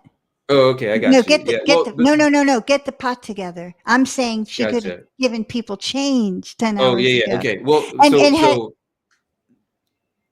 your point is probably more important than mine. No, Go I'm ahead. sorry. No, I'm sorry. I just wanted to make sure to say that you're going to have players in bigger games in a 1-2 game with that 1-2 blind, throw the change out, whatever. But sometimes in bigger games, a lot of players, they might not want you to do that. If they have $100 chip out there and it's a blind, they might request to you, not to change it up. And then you just know for the rest of the push that that particular player would not like you to change his small blind or big blind. It happens a lot in tournaments too, where they really don't want you to do it until everyone has made their action going around. So the thing that you're getting at right now is an interesting superstitious thing, and at 1-2 no limit, we don't really give them a choice there. But you're right. When players play higher stakes, we tend to allow them to make those types of requests and honor them, because like if someone's playing for a lot of money, we're not trying to jam them up for the things that they believe in. We're not there to say all that stuff. But at 1-2 no limit, if they have a $5 chip and they complain about you making change when you're going to have to make change in a moment anyway, like that's on them. Just go do it. I totally agree with that. The thing that I was getting at with the flop, bringing the flop before you bring all the bets in pre-flop, I've actually seen, and you've probably seen this too, there's a lot of dealers that they just want to get as many hands out because that's how they make money, right? And I've seen so many flops come out before the bets are brought in pre-flop. And there's something about that to me that's just wildly unprofessional, because that there's a lot of stuff that's hard to sort of track as a player. And it's just not necessary. Like it can all be done. That's sort of how I look at it. That being said, one thing that I've learned about being True Poker Dealer is if somebody came along that does that and they've been dealing for years and they give me insight into how it actually makes more sense for everybody, I'm always open to listen to that. But I've never come up with an answer that makes me side with people who get the flop out before they bring the bets in. I think Because for me, it's horrible. Well, so No, there's this thing though in poker that comes up for me on this channel a lot, where uh, every single instructor that teaches the way that they teach believe that they teach correctly right from the beginning, and then I end up in situations where I've got this incredibly well-respected person in poker teaching one way and this incredibly well-respected person in poker teaching another way. The simplest complicated example is that the East Coast and the West Coast seem to have this different way of handling a situation where, let me see, somebody in a no limit cash game or tournament, somebody makes a raise, or say they bet the flop and they bet in a cash game, we'll say they bet $35. And on the, or in that same betting round, someone raises and makes it 100, which is a difference of 65. And then somebody goes all in for 110. And somebody wants to make a minimum raise for some crazy reason. There's two different schools of thought for how much that is. On the East Coast, it's the previous raise amount of 65 plus the new bet amount of 110. On the West Coast, it's the previous full raise amount of 100 plus the previous raise amount of 65. And like there's weird things like that that have this like I just gets thrown right to me where I'm just like, oh, I can't do that anymore. I can't say that there's one right way to do things. I have to always be open on this channel to learn logic that might not have existed for me when I first learned how to deal. So that's an adjustment I've actually had to make over the years, and I sort of like it. But I don't have any example right now where I've ever seen bringing the flop before the bets are brought in as okay. And you're right. Some dealers do it and they think it's making the game go faster or something. But like you, I also think it's unacceptable as a player and a dealer. Yeah, I would love to actually bring on those dealers and have that conversation with them. And you know, maybe I'll change my opinion. But right now, that's where I'm at for sure. Going back to D1 keys, was clarifying. It was just played first time in a real casino, believe it or not. So I've had conversation with you on here. Never would have guessed that. So now it makes sense. I thought that you've been in and around casinos, and maybe that's just me misunderstanding you, but that's really cool. Or maybe you're just very good at communicating stuff in poker and table games on my channel. So over here, Jacob said $100 bets turn out to be 95s all the time, going back to the conversation we're having about dealers not verifying the amount. And man, doesn't it suck as a player when like you see a person put a stack out and it never gets broken down and it gets brought into the pot, right? If you're a player there, like if you get $5 less, the player that puts out that stack that knows that the dealer's not going to break it down, they have the ability to take a shot. It's as simple as, oh, I didn't realize it wasn't $100 if they get caught.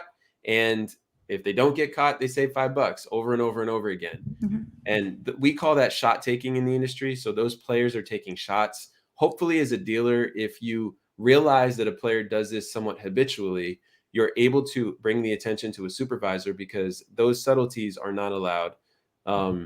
And yeah, it's just, it happens when dealers don't do the verification process they're supposed to. You're supposed to verify every single bet. This question here by Gigi, are poker dealers unionized at all?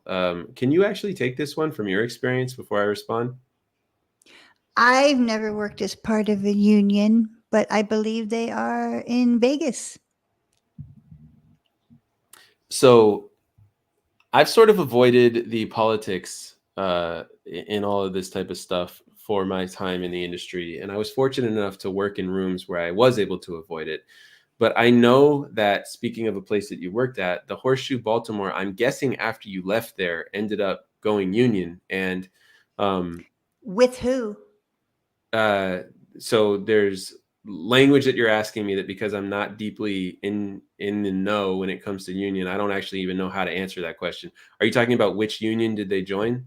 Yeah, like is it like their own little union, like in the one room, or is it a big union? Is it national? Is it local? So first, the thing that we're saying is the answer is sometimes. Sometimes poker dealers are unionized, and this particular example, I have no idea what the answer to your question is for what they joined. But I know someone that was one of the representatives, possibly the vice president of the union, if that's even a thing. I know that he was a part of it. I forget what part, and that makes me think it was probably a smaller one. I will say this, like, my personal opinion on unionizing as poker dealers in a poker room is if you're in a room where the dealers are truly being treated horribly, I sort of understand a desire for it. I've never been in that situation, but I've heard about that type of situation. That I believe it was Mohegan Sun and Foxwoods had some challenges years ago. And I used to play at Foxwoods. That was the first time I ever experienced having a dealer who I wondered if they had a heartbeat, sort of as you were getting at, Nancy, for a slow dealer. Was that back when they were pooling their tips? Yes, and that was part of the reason why people didn't have the motivation to go faster. So they were pulling their tips as a room. It was oddly talked about constantly, right? Like, I don't know. It's weird that it was talked about as much as it was. I would go play there and hear about it pretty much every day. Right. But so the dealers in some of those rooms were possibly, I can't speak from experience, but I was hearing that they were being treated in what would be considered to be unfairly, and they had to do that. But I would say some of the other places where it's been done has just been done because they got talked into it by people that like unions, maybe.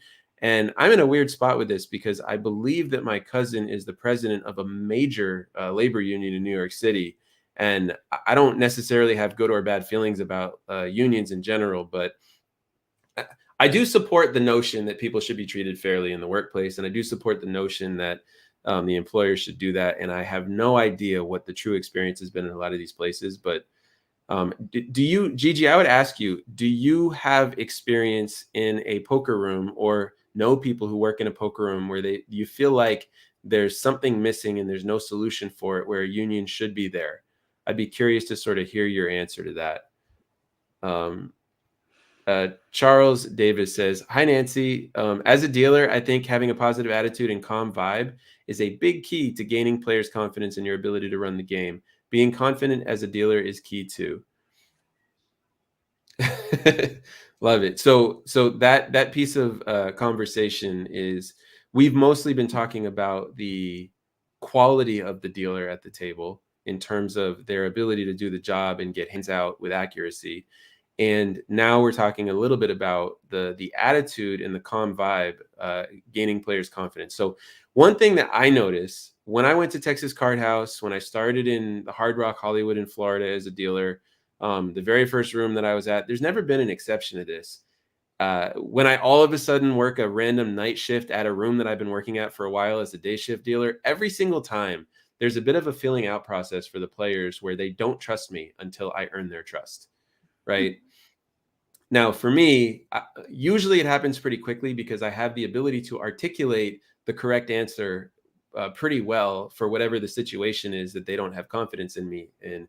But the positive attitude and calm vibe is something that I totally resonate with here. Can you speak a little bit to yourself in terms of, because I actually, the very first time you brought this up in this conversation we're having today, I thought you were going to go the route of somebody with the the poor way of communicating. That's what I was picturing, right? But man, being chill in the box is amazing. Talk to me about what you're like in the box.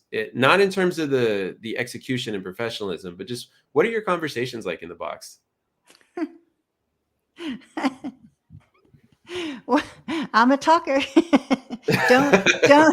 Don't talk in the box. I had so many funny stories about that. When I started dealing in Manhattan, there was a guy. If I can remember his name. Okay, I can't remember his name.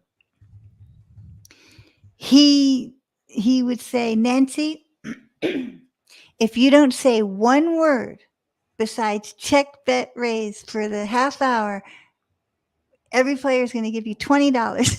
Like, for example. And man, I wanted that $20 or whatever. And that was one thing that really helped me, right? Shut up in the box. Another funny thing, for a long time, you know how like they say shuffle up and deal at like the on TV or whatever, the World Series, whatever. I thought they were saying shut up and deal because that's what I heard all the time being a dealer in Manhattan. And also, which kind of reminds me of when you started out this live stream talking about being fired from dealing. And it just brought back all those memories of like, I'm from New York, you know, as a dealer in New York, you like Tony's like, yo, Joe, get this guy out of the box. And then the dealer's like out, and there's 6 dealers in the back room just waiting to take your place, you Yeah. know? Well, On and any so you talked about how you actually came up in underground in New York City, right? That's where you first started getting into poker, period. At a time where poker was harder to come by in regular casinos in New York, right? Like uh, they didn't just have casinos in New York where you could play poker, and so people well, opened a bunch of underground games. I mean, they still don't. They Oh, they still don't have don't. any of that still out there. Oh, okay, cool. I don't Well, know. you had In you my still head, had Parks is like No, Parks and this yeah, is before Parks and Sands, but which is got still it. like whatever, an hour or something away. But Right, right, right, you got Atlantic City, which is like 2.5 hours. Mohegan right. Foxwoods, 2.5 hours, and then came Parks and Sands, which was less than 2.5 hours, but still a hike. Still But not, yeah, because it's hard to travel in New York, period. So you started underground, and I would imagine that the talking is a bit different in underground games too, though. If they're higher stakes, you probably still want to be quieter, but I would imagine there's more talking that's okay in underground games, right? Because no, so way I've got less. it totally It's the backwards. opposite. It's the opposite. Yeah, All right. underground. Well, so as you can see, I don't have a ton of experience in When dealing underground eh, games. yeah, No, share. Yeah, yeah. when I used to see dealers talking in the boxing casinos, I'd be like shocked because it was such a like sin or whatever. And I was like, "Whoa, this guy's like talking!" Like, "Oh my gosh!" Like, but there's no one. It's not.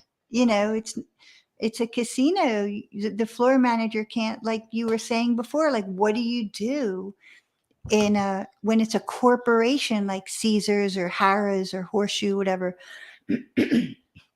It's like, what do? You can't just go. There's human resources and stuff, and you can't just go and say, yo, you're chatty, get out of the box. But you can in underground New York City, you It's can. it's it's pretty funny in that one moment where you switched to New York voice inflection and you imitated the person out there saying to Yo, get the Joe, player out of the box. Yeah. get Yo, that guy, Joe. get Yeah. the yo, Joe.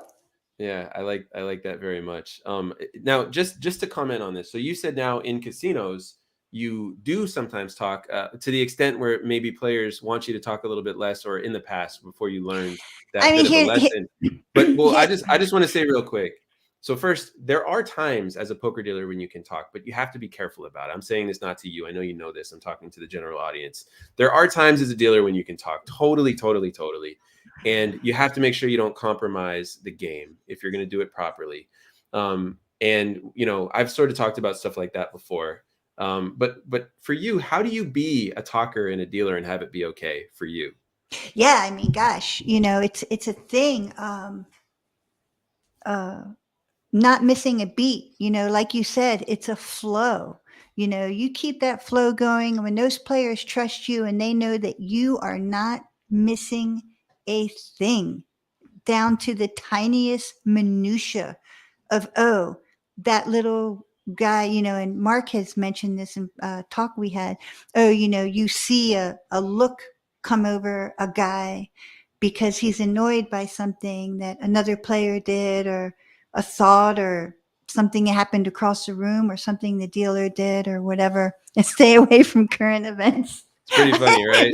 And Jacob says that. there's so many funny stories about that. Like one day at the table, they started talking about everything you're not supposed to talk about. And then one of the ladies at the table was like, what did she say? Something like, okay, so now let's talk about like religion or whatever, gay marriage or whatever it was, because everybody had talked about oh, speaking of which, don't kill me, but I have to bring this up just because it's like, it was so interesting. I don't generally kill my guests, just so you know. I'm going to make a COVID comment. Um, I stayed home with mom, right? Beginning of COVID.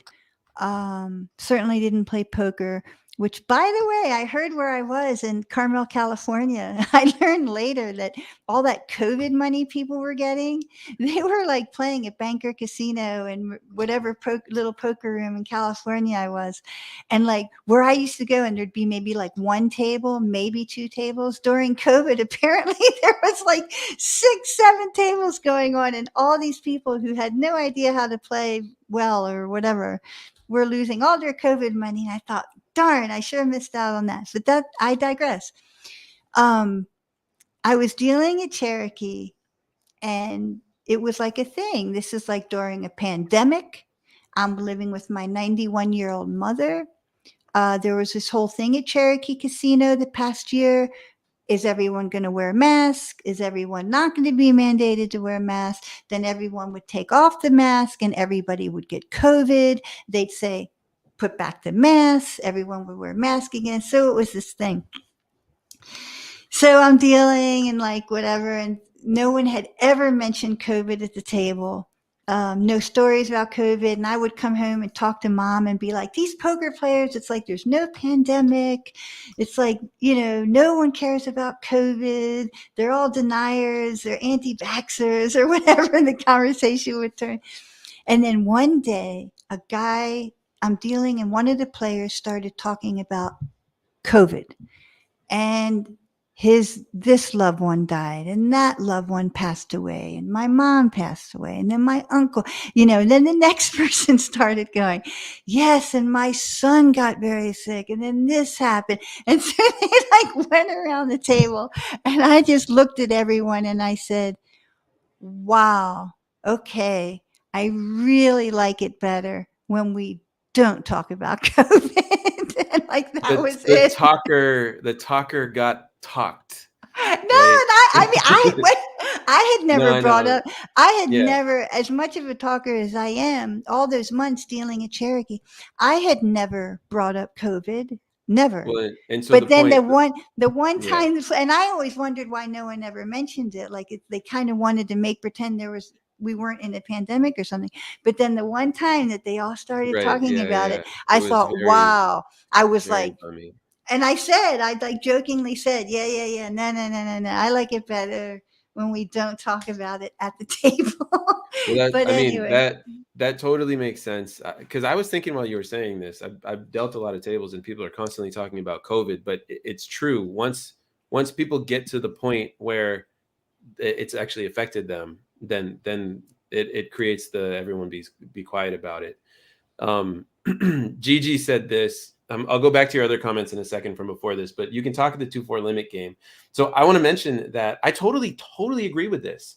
I totally agree that at a limit game, as long as you keep the game moving, at a low stakes limit game, you can totally be chatty with the players. They generally are there to be entertained. Sometimes when a high hand, you do have to know when is not the right table to do this at or the right poker room to do this at. But a lot of poker rooms, you can totally talk, and it makes everybody happier if you're talking at the 2-4 limit game or the 2-2 limit game. If you're in Florida, I don't know why they still have that, but they do. Um, what do you think of that? Just chatting, being chatty at a 2-4 limit game. well, it just goes back to everything is if a player is holding up the action, there's just no holding up the action. Right, Any of right. these conversations, it always leads back to, is the dealer holding up the action? Is a player holding up the action? If there's a player who wants to talk to the dealer or to another player, but the action's on them, so it always go back to gently keeping the action going. There could be a really nice guy, you're having a really great talk, or they are having a talk with another player, whatever, but gently getting them to act if it's their turn, keeping the action going. But I just want to say about the 2-4 limit, because Mark didn't mention, and Gigi's bringing it up, this business about high hands. There are massive high hands in Florida, and Palm Beach Kennel Club is a perfect example of a place that has many, many tables of 2-4 limit. And what else do they have? Whatever it is, you can buy in for $20, Right. $20 Super buy-in, super low or buy-ins. or you can Yep. buy in for $40. And these high hands are massive. Like, for example, they might give away 500 in 20 minutes. The next 20 minutes, another 500. At the top of the hour, 1,000. So they might be giving away 500, 500, 1,000 on a given day, every 20. So these high hands are massive. And then Mark was saying that a lot of people, they're not really playing poker. They're there for the high hands. They're check, check, check. Dealer, obviously they want the dealer to get out as many hands as possible. And I could give crazy examples where, you know, if everyone's cooperating, I mean, you can get out massive, massive amounts of hands in an hour, like if everyone's cooperating. So yeah, I mean, Yeah. it gets pretty extreme. I mean, I think I've done, I think I did one time, I want to say about, it was like 8 hands in a minute. And I'm not kidding, because there was this huge high hand, and it was the end, right? It was the last minute, right? And everybody wanted to get that massive amount of money, and it was like the last minute, and we did it. We did it. Like the last 2 So seconds, the I'm last I'm 2 going seconds to or something, I dealt like a straight flush. Lady got like massive amounts of money. that's pretty amazing. I am going to challenge you on saying 8 hands in a minute. I do believe that that's impossible No, because I'm not making it up. how okay, hold on. I have 8 hands in witnesses. 1 minute. So I just let's do some math here for a second. This is an extreme example. Yeah, but how like you can't pitch around the whole table and get everybody their cards in 4 seconds. Like it takes longer than that. There's no way you could do 8 hands in 1 minute. It's impossible. How many hands do you actually think it was? Because you said this. I can't let this go. I can't remember. It was But insane. It was like next hand, next, and but so I would everybody was say cooperating. Everybody was right. cooperating. They're like So choo choo choo choo choo. I do want to say this. I totally have been in those situations and dealing in Florida at the Hard Rock where you're toward the end of a $5,000 high hand promo or something crazy. And everyone is just like laser focused on getting as many hands out as possible. And it's a really beautiful thing. I will say, I believe that you were able to do better than 1 hand per minute for sure. That I absolutely believe. It Um, was. It was. yeah, and the typical average of number of hands you can get out per hour is 15 to 25 if you're really good. 25 if you're really good is what I'm trying to say. But at these things you could probably get I'm saying per down. At these things you could probably get 75 hands out in that stretch or even more per hour because it's just that everyone wants to see it, wants to see it, wants to see it. Try to get the flop out, and that's the whole goal of it. I totally agree with that. But I can't let you come on my channel and say that you dealt 8 hands in 1 minute. I cannot allow that. We both know There, that that's not there. true. No, wait. There was one extreme minute, and I have to think about exactly how many hands. I'd have to break it down, but we got it. Like I'll never forget it. Lady got a straight flush, and it was yeah. I want to say it was a lot. I mean, it was not less than 6 hands in a minute. Yes, it was. It was less than 6 hands. No, It had no, to I be. I promise it was crazy. I mean, we worked really hard on it. How We many got it players were at done. the table? We got it done. Um, I don't remember. Um, I don't remember. I want to I say a can't. I full can't. table. Sorry, I can't. I can't allow you to say that on this channel and me support it. I can't. It's I'll not re possible. I'll rethink it. That's totally fine. And by the way, to give you some leniency here, I know that you're remembering something. I totally acknowledge that it was fast. I think that your 1 minute is the thing that's off. I would totally believe that you had 5 minutes to get there and you did 8 hands. But I can't see it being 1 minute. I just can't see it. Three-handed, Gigi said three-handed. Three-handed wouldn't qualify for a bad beat in most of the rooms in Florida. So Gigi said, I have experience. This is going back to when we were talking about the union stuff earlier. I have experience in a poker room at a large casino. No union for dealers. There was a class action lawsuit I was a part of. Overtime breaks or overtime due, breaks not given, etc. So yeah. So like, I had this like feeling that I don't want to be involved in rooms that have unions because it just feels like more stuff that's not necessary because I've worked in so many rooms that don't have it. But I'm also aware in the back of my head that there are things that are done unfairly in different businesses. And so if that's the circumstance that you're dealing with, I mean, I can't imagine the feeling of where, and I'm not saying I know personally that this has ever happened, but I cannot even imagine the feeling of what it's like to not receive the money that you're owed to be paid. Right. And this stuff can get tricky if you're being due overtime and not receiving it, and you're not getting breaks in a poker room under certain circumstances. I could see that being too much. I could also, though, see dealers complaining and making a big deal of stuff that they just need to understand that it's okay, relax, do your job, and this everyone's going to get through this together. If you're short staffed and stuff, but. Yeah, yeah.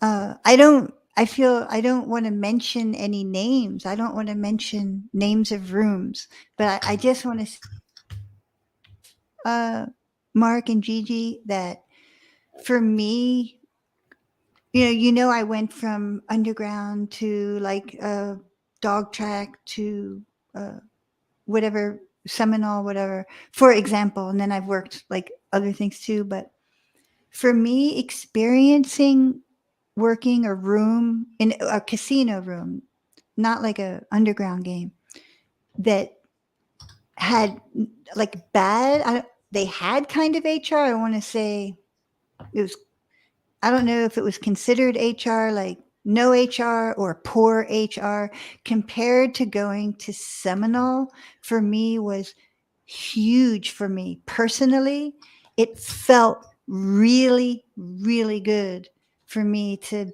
be in a corporation like Seminole, for example, that had phenomenal HR.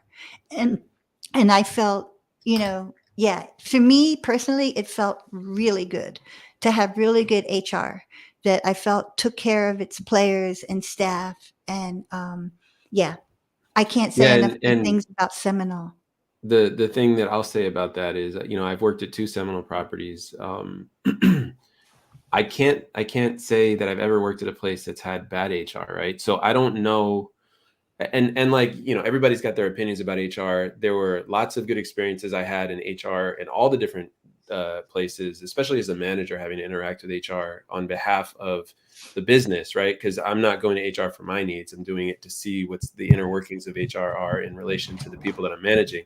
But I've been the beneficiary of being in a lot of good situations like that. I don't really know what it's like not to be in those situations. Not all of my interactions with HR were good, but that has nothing to do with the thing that we're talking about here. Like, that's to be expected to some degree. And I'm not saying I had bad HR experiences. I'm just saying, like, having HR doesn't mean you ought to always get what you want. That's what I'm trying to say. And that's okay, because there are things that are followed. But man, overtime due, breaks not given, stuff like that. If those things are what I'm picturing they could mean, then that's something I've never experienced. And I understand the need for a union and something like that. But there is also, like, poker dealers are a complainy bunch. And it's hard for me to tell when I have very little information in a conversation. And I'm not trying to say that I think anything negatively about Gigi. You've always had excellent comments on here, right? But just when I think about dealers in general, I don't want to say overtime due, breaks not given, bad, and then have someone misinterpret that in another room and be like, this is what it means. Mark said so, and therefore my room is bad. Like, if it's bad, it's bad. If it's not bad, it's not bad, is what I'm trying to say. And just like, you'll get poker dealers complain, get everybody else riled up. It reminds me of like a flock of geese sometimes, right? Where it's like, whack, whack, everybody's like all going like louder and louder and louder and louder. And sometimes the dealers are wrong. Like, it's just a part of it. But this stuff with unions are tricky, is what I'm trying to say. And I always complain of too many breaks. I hate going to work and sitting there and not make money. I get aggravated. Yeah, totally. And Gigi, just to give you some credit, didn't want to write a novel. Totally understand. And I sort of tend to believe that the thing you're saying makes sense, especially if you had a lawsuit. Yeah. Greg says, long time no see, Mark. Been working, I do know. I also have been working, but I've been working here sometimes. So that's why I'm still here showing up. But it's good to see you. It's been a long time. Definitely fun times with you over the years, or the year or so that I've been doing these live streams like this. And Greg says, hey, Nancy, what's your favorite game to deal? Anything but Hold'em. Ooh, you like it to be more interesting, is what you're saying. Anything but Doogie, but Daisy. I had such a blast dealing Dealer's Choice event in Vegas. I was so excited. And of course, at Cherokee during the circuit, we have a lot of PLO. And during the circuit, we have more PLO than I think any other room. They come from all over to play pot limit Omaha at Cherokee during the circuit events. I mean, we'll have, What for limits? Yeah, what example, limits do you typically have? We have starting 1-2 PLO up to, I believe, I want to say 100, 200. So it's hard to get the 1-2 off. That's what I like to play. It usually starts at the 5-5. 5-5, then it goes, I guess, what is it? 25-50 is a real popular one for the high stakes. Then in I 50, see. I see. 100.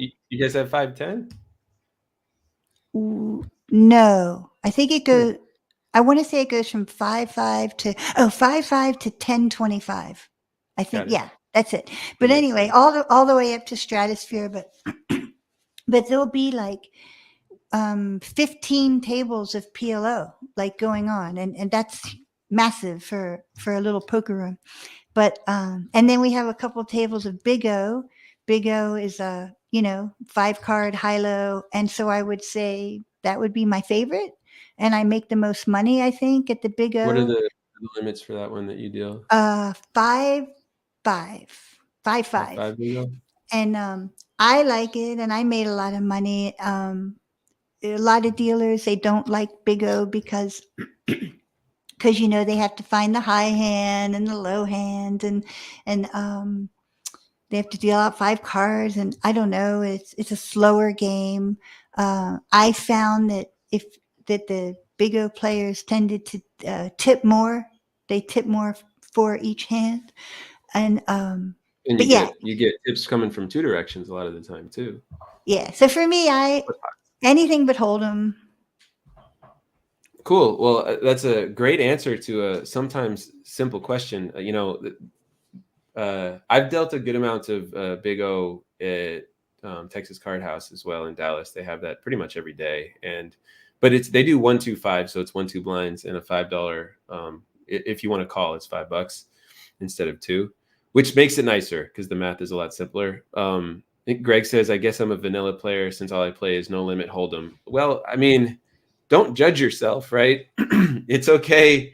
It's okay to play the game that you love, and I will say something that I think is really interesting. I felt the same way as you, where dealing 1-2 no limit or Texas Hold'em in general wasn't something that I enjoyed as much as the other games. But when I started dealing at Texas Card House in Dallas, I swear this is true. I actually like dealing the 1-2 and the 2-5 Hold'em there as much as the other games, because the 1-2 game plays like a 2-5. It plays bigger. The stacks are bigger. And there's actually people playing poker that aren't just chasing promotions with small pots. And the 2-5 is a match the stack game. So you get people that are 7K deep all the time, Yeah. which makes the poker a bit different. But if it wasn't for those things, I would probably feel similarly. And also something that does really make a difference, and I'm curious if this influences you at all. I like dealing games where even if it's Hold'em, if I'm going to get tipped decently, I'm fine with that. So the 1-2 and the 2-5 makes a difference because they get decent tips at Texas Card House Dallas. Thank you to all the players out there that take care of us. Oh, yeah, and It is what it is, totally. right? Totally. There's 1-2 games where people are throwing you red birds, and it's a 1-2 game, and it's like, yeah, love it. The craziest tip that I've ever seen, I was a supervisor. I did not receive this tip. The craziest tip that I've ever seen, I have seen a $100 tip in cash at a 2-2 limit game before. Mhm. So there was a player at a 2-2 limit game that won a pot. They didn't even get a high hand, and they just decided to tip $100 in cash for like a $100 and something pot. You get some really interesting stuff. I usually did not like the 2-2 limit games, but I would like it if that was happening at that table, is what I'm trying to say. Yeah, oh, absolutely. Totally. Yeah. Greg says, the only time I ever won a high hand, I got $428 that was paid in cash. I got that with a 9-high straight flush. That is a very specific amount of money to win in a high hand. That I know that Yeah. there are some promotions where it either increases or decreases over time. That's interesting. Samuel says, just want to ask if your fingers doesn't hurt from mixing all the day, everyday cards, like if you have callus or stuff like that. So from the motions of dealing, Nancy, what's your experience like with your fingers? Well, Mark's going to know he's going to know what I'm going to say. With proper technique, you don't have to With worry about things like that. And so that's the whole point of a good training. And, Mark mentioned that early on, the difference between, proper training and improper training. And it was the same thing with my music recording. When I was learning music recording, there were just some people giving bad information. So, right, I got really lucky there. But yeah, proper technique. You don't have to worry about carpal tunnel or arthritis or calluses or whatever. So 100% agree with you. And I do want to give a little bit of insight because my channel is people who a lot of the time haven't even started yet.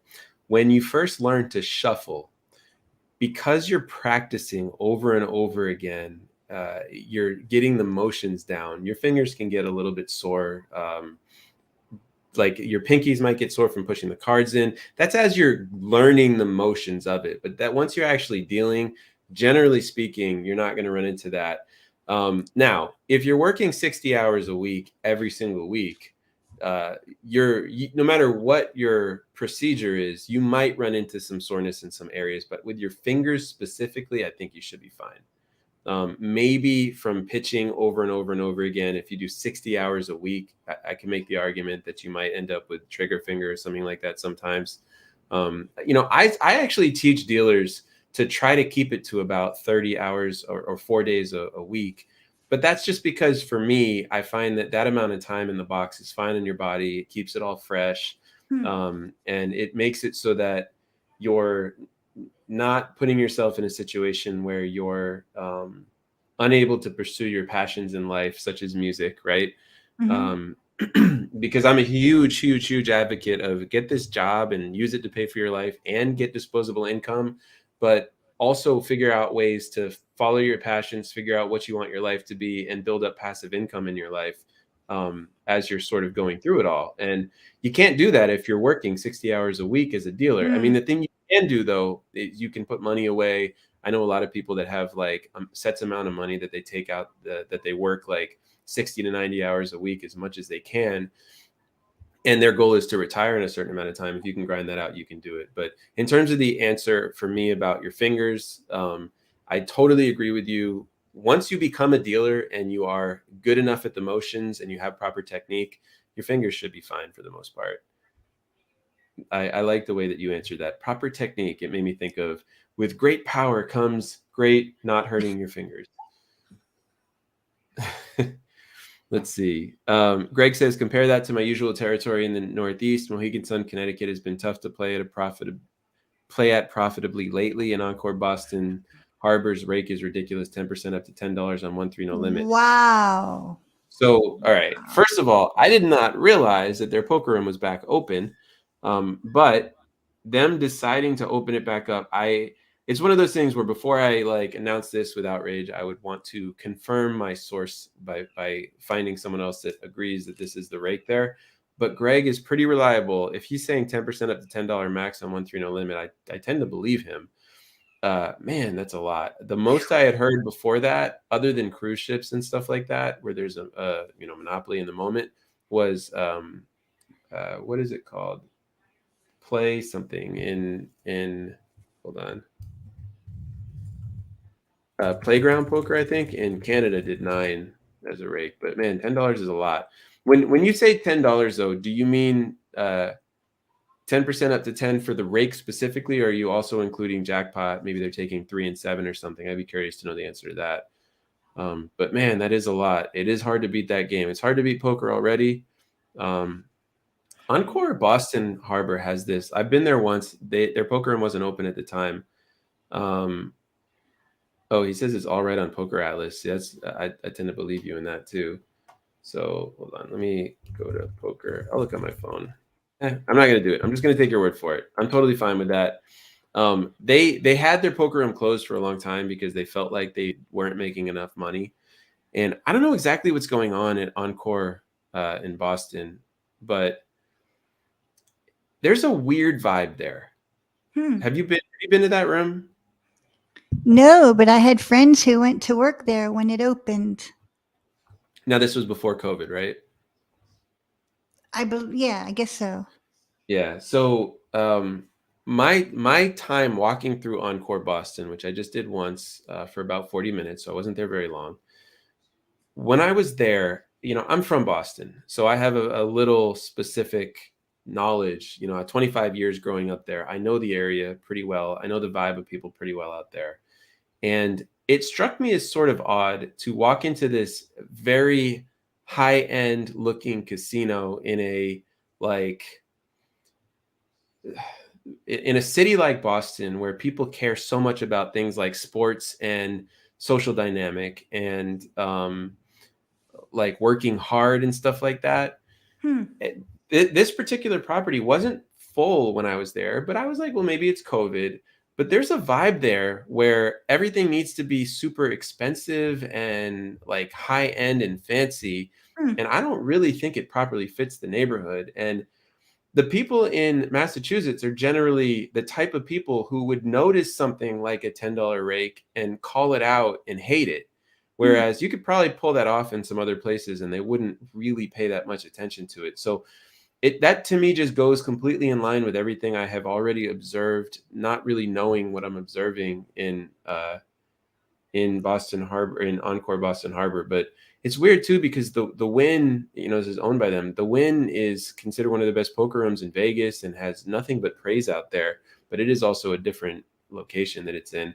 I hope they figure it out there, and I'm sure they're profitable. But uh, I just want to say this: I really think that if they were to make that like a total Boston vibe all the way through, Hmm. where there was so much sports memorabilia in that place and like stuff for people to go like say, hey, I checked it out, like, or I went there this week, and create a vibe like that where it's about Boston. I think they do better, but I might be wrong. I mean, I'm just making stuff up without knowing. Anyway, thanks for listening to that rant. Let's see. Ooh, interesting. So Jacob says, I got a big callus on the inside of my right pinky, LOL. Well, that makes sense.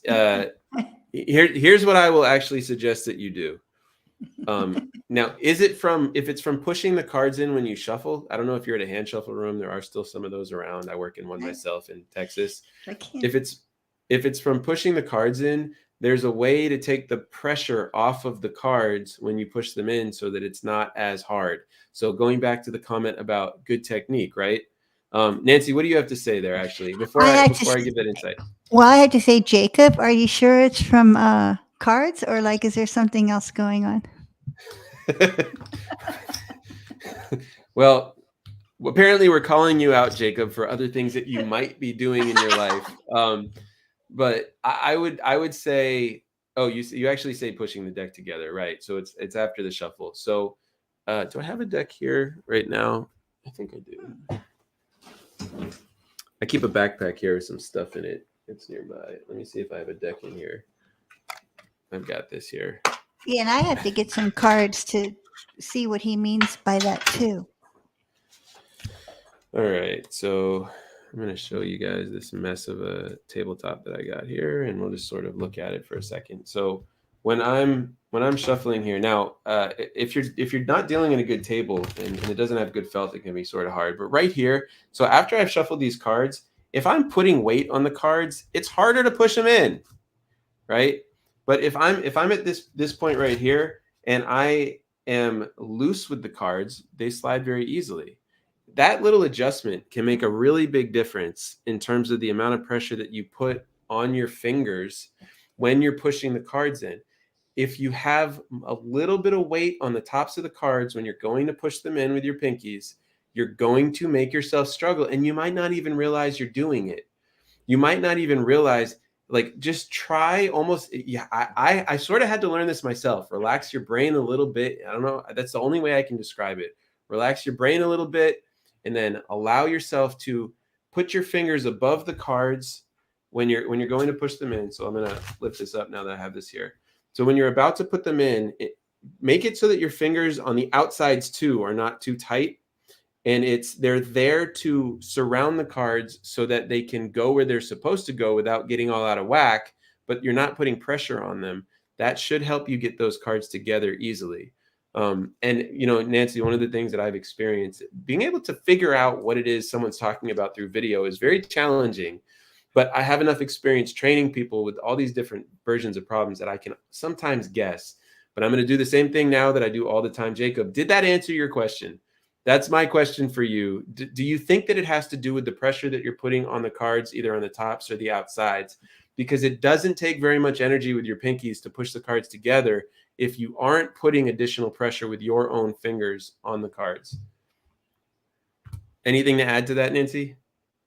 I mean, I don't have a deck right in front of me, but I do want to mention and what you all think about this, that it makes me think that if you're doing something so routinely that you're getting something like a callus, would make me think that, you know, you have that so much in your muscle memory. And so how do you help people, Mark, that they have like a habit, or they've been doing something so much? How do you break it and do it another way? So for me, it's a great question. The thing that I sort of lean at is, number one, observing yourself and seeing what it is that you are doing that's resulting in the thing that you're having a result for, because you can't change your habit.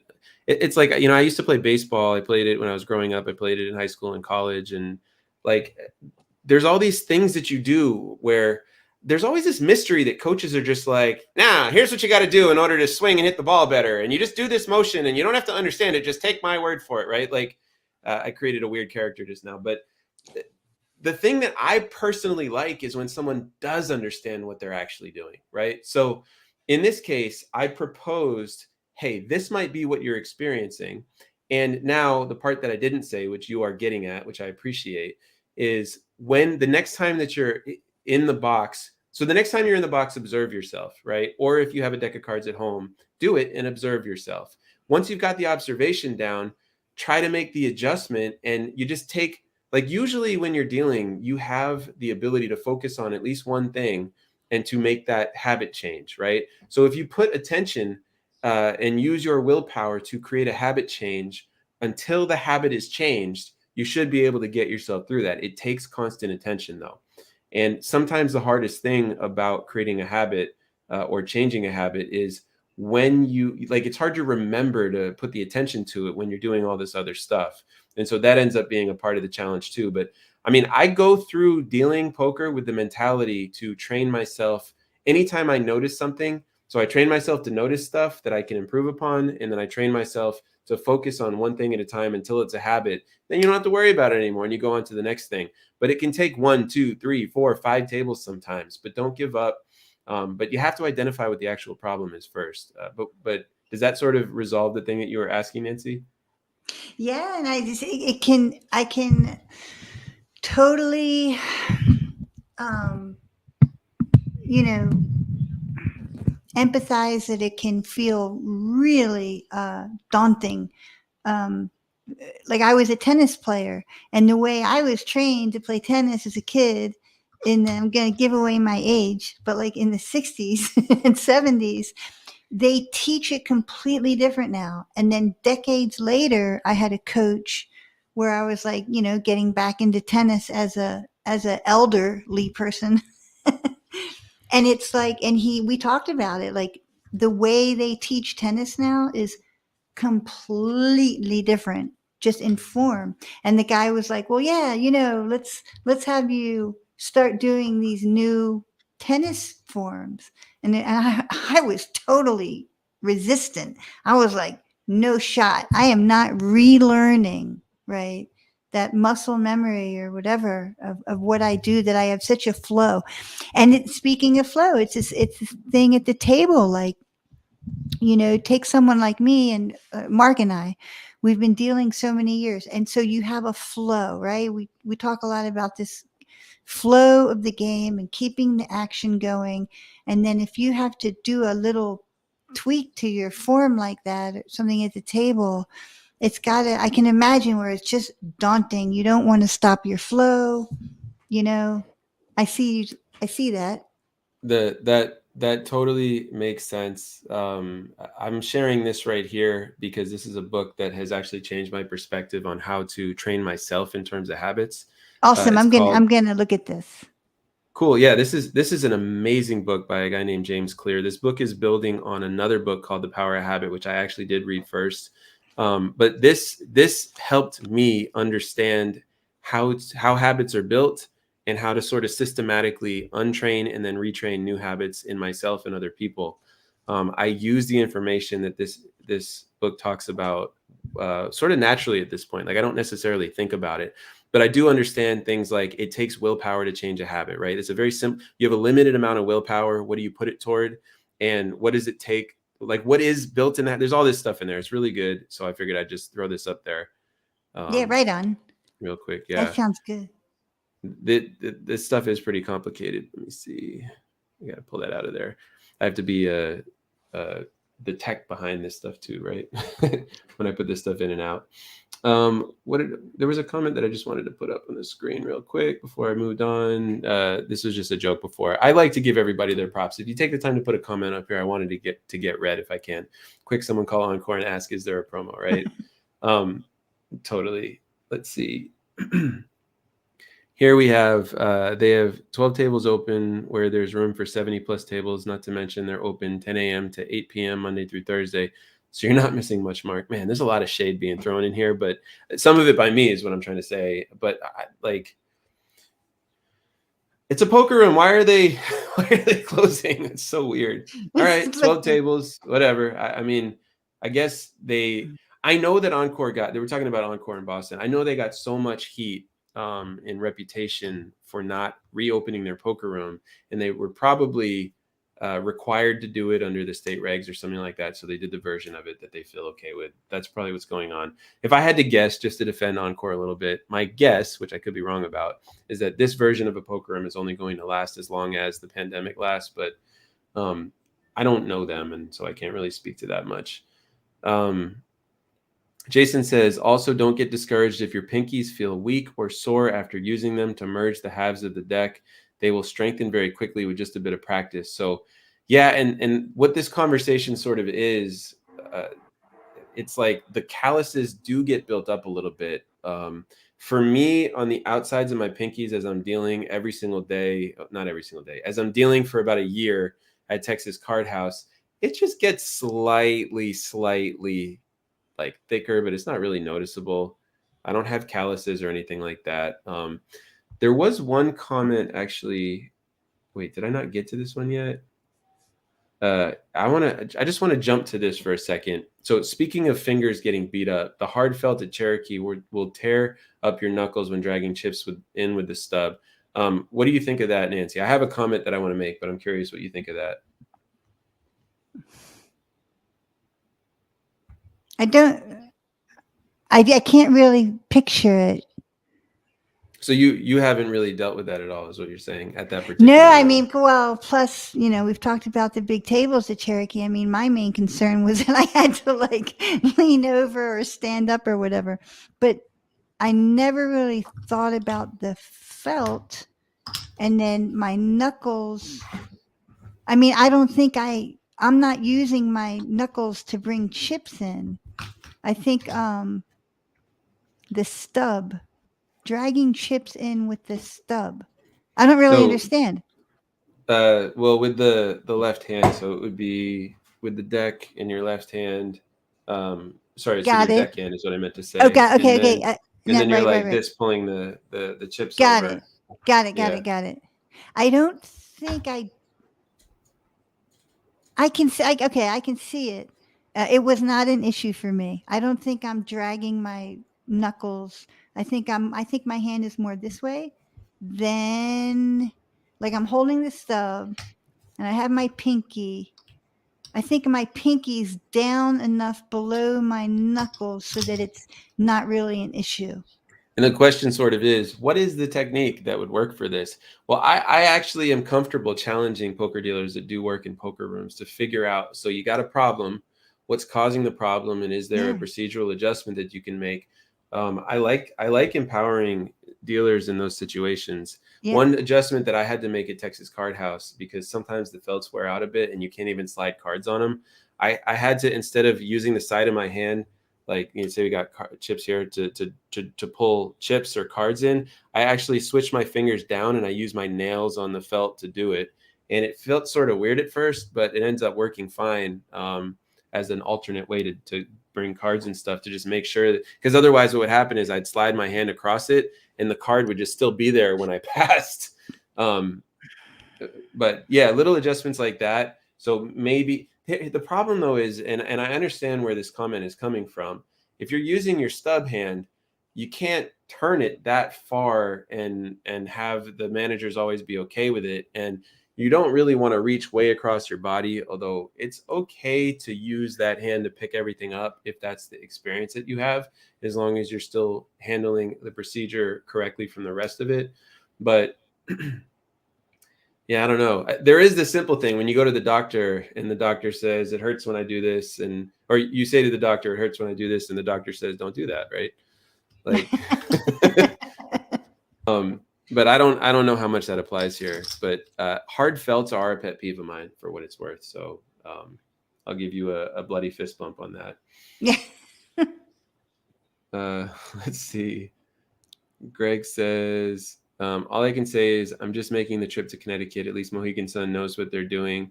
Now, if only they'd open 24 hours. Mohegan Sun's not open 24 hours? That's interesting. Another point, the pinkies don't have to do 100% of the work in merging. It can work well to use only the pinkies for the first part of the merge, then involving the ring fingers as well to finish. Totally true. Yeah. I teach one shuffle on YouTube because it's easier to teach one shuffle on YouTube, right? But there are a lot of different professional shuffles and like little adjustments. And I even will mildly adjust my shuffle substantially if I need to. So yeah, like totally, but it's the same thing, right? If you're experiencing something, you got to observe yourself. And also, I left this part out earlier, observe other dealers that don't have that problem. Try to break it down with them to see what they're doing. Hey, can I watch you shuffle for a second? Mm-hmm. Not on a table. Don't interrupt a game that's going. But like, there's plenty of opportunity. Grab a deck of jokers if the supervisors will let you, or something like that. Mm-hmm. Let's see.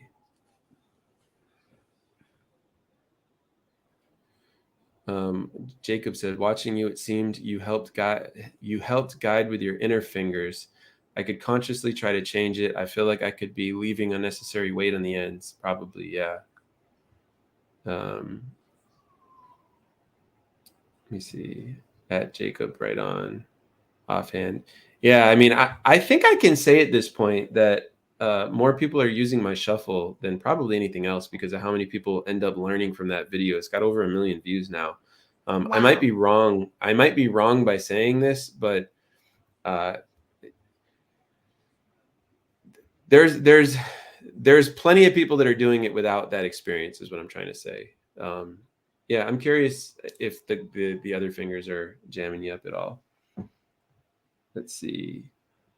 Off table, try a little manual labor, rake a yard, swing a hammer, lift some weights, hold hot beverages. I think that's basically saying, make it work because other jobs suck even more, right? But I don't think this was real complaining. Yeah. It's really funny. Jacob says, if you have a cut card, what is the issue with showing the bottom of the deck? So Nancy, I'll let you start with this one. It's just a curiosity question is what it sounds like. Yeah.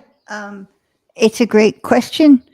Well, because the cut card might move, you definitely want to try to keep the deck up at all times. You want to keep it up at all times. You don't want to try to keep it up at all times. You want to keep it up at all times. Yeah, so I mean, if you turn it could accidentally slip. Yeah, go on. You answer it. No, I was going to sort of break down the context of the question because it's sort of a shortcut language for this. If you have a cut card, what's the issue with showing the bottom of the deck? It implies the circumstance where we're basically saying when you're holding your stub and you've got your cut card underneath it, despite the fact that right now I'm holding this high up. Like you've got this cut card down here. You want to keep it parallel to the table and low to the felt, right? And why is it not okay to go totally sideways and then use the side of your hand when you're pulling in chips, right? So I actually didn't want to interrupt you other than just to make sure that it was clear what was being asked of you that you were trying to answer. So it sounds like your answer. So this is something that I run into when trying to break down these things. It's like, why exactly do we do that? It's like instinctively we know that there's problems that come up if you don't do it that way. But what are those problems to someone that's presenting this general curiosity question? Well, here's a couple of these answers. First, there have been situations for me as a supervisor where I have seen this happen. Okay. Now, at all costs, I want to prevent that. Right. So I'm not gonna sit here and say that that's the only reason, but that is something that I hate having to make that floor call. It's a weird mess of a situation when there's a lot of money that's already been put into a pot, and just part of the top of the stub falls out of the dealer's hand because they rolled the deck and someone bumped it, or they lost a little bit of a grip or something like that. But that being said, the general practice is you can turn it about 45 degrees when you're bringing bets in. You don't want to go more than that. You don't really want to expose the bottom of the deck at all with the cut card, because just like Nancy said, you can still flash something. It's not going to happen almost ever. But here's the thing about procedure in casino.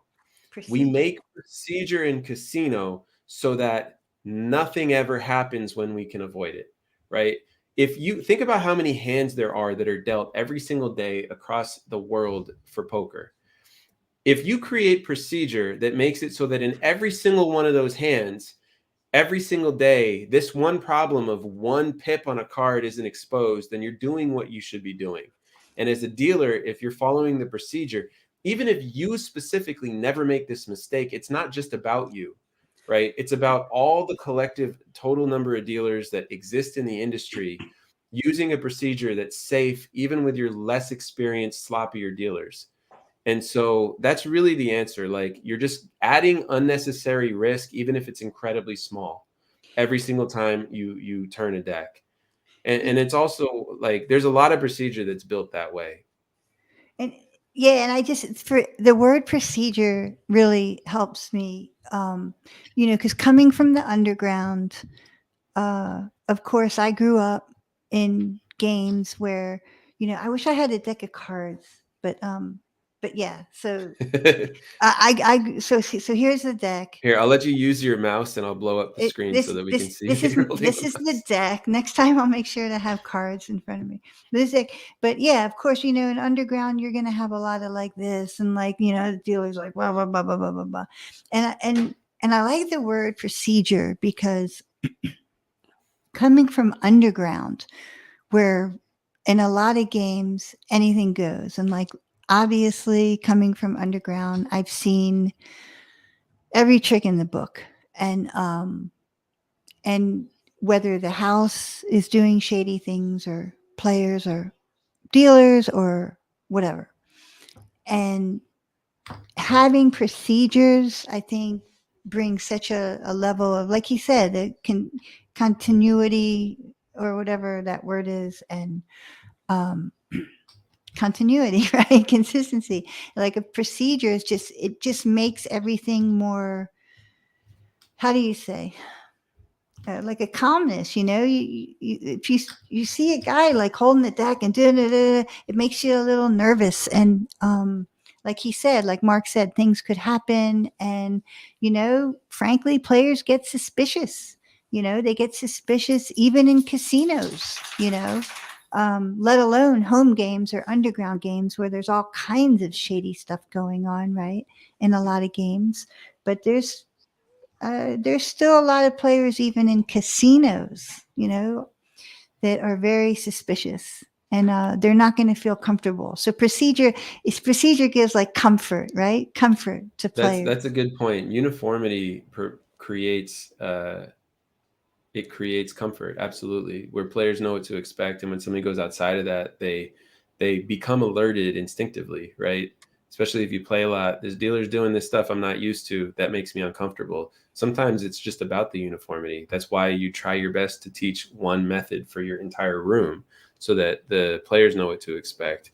I mean, it's a complicated business, right? Imagine trying to run a business where the people in your room that are customers of your business are losing money constantly when they're trying to win money, and their emotions are already on edge, and anything that you do can sort of set them off, such as changing out their small blind in a high stakes game, right? Like there's a lot of work that goes into creating the right experience for the players, and procedure accomplishes that sometimes, regardless of the fact that the procedures are built in order to protect the game. Sometimes it just creates that comfort because they know what to expect.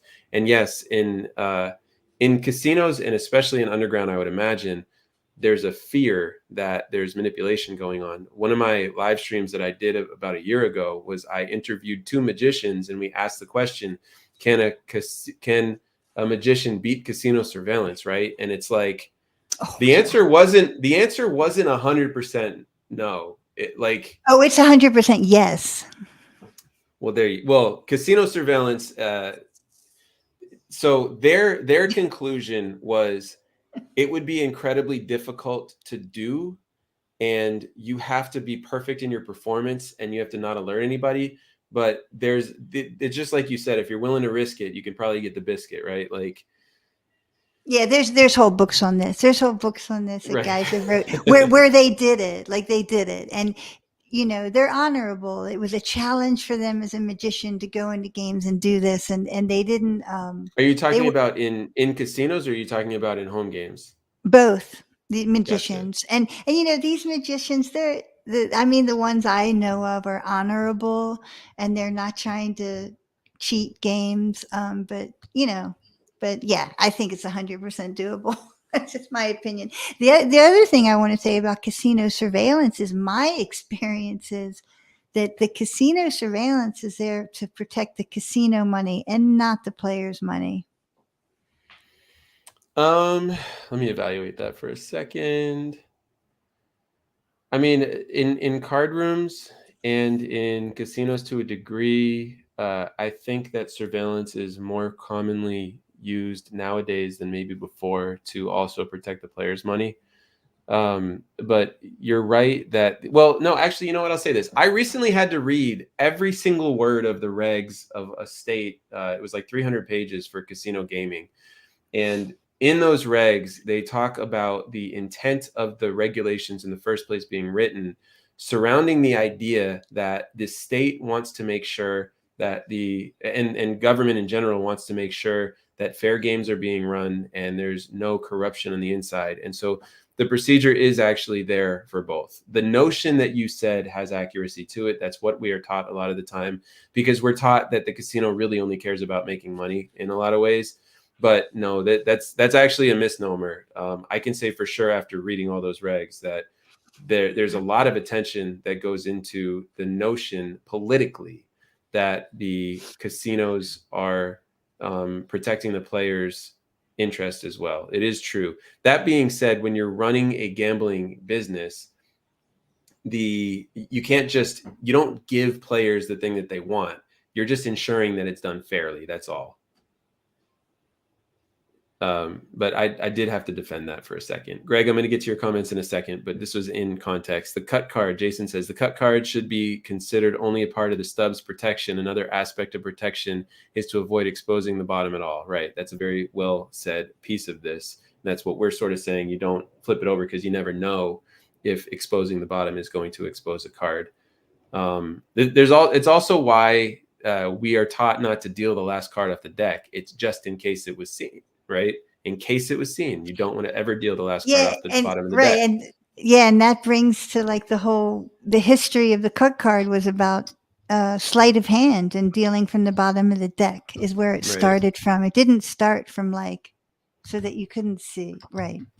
And then Jason says it could possibly shift a bit and potentially reveal the bottom card.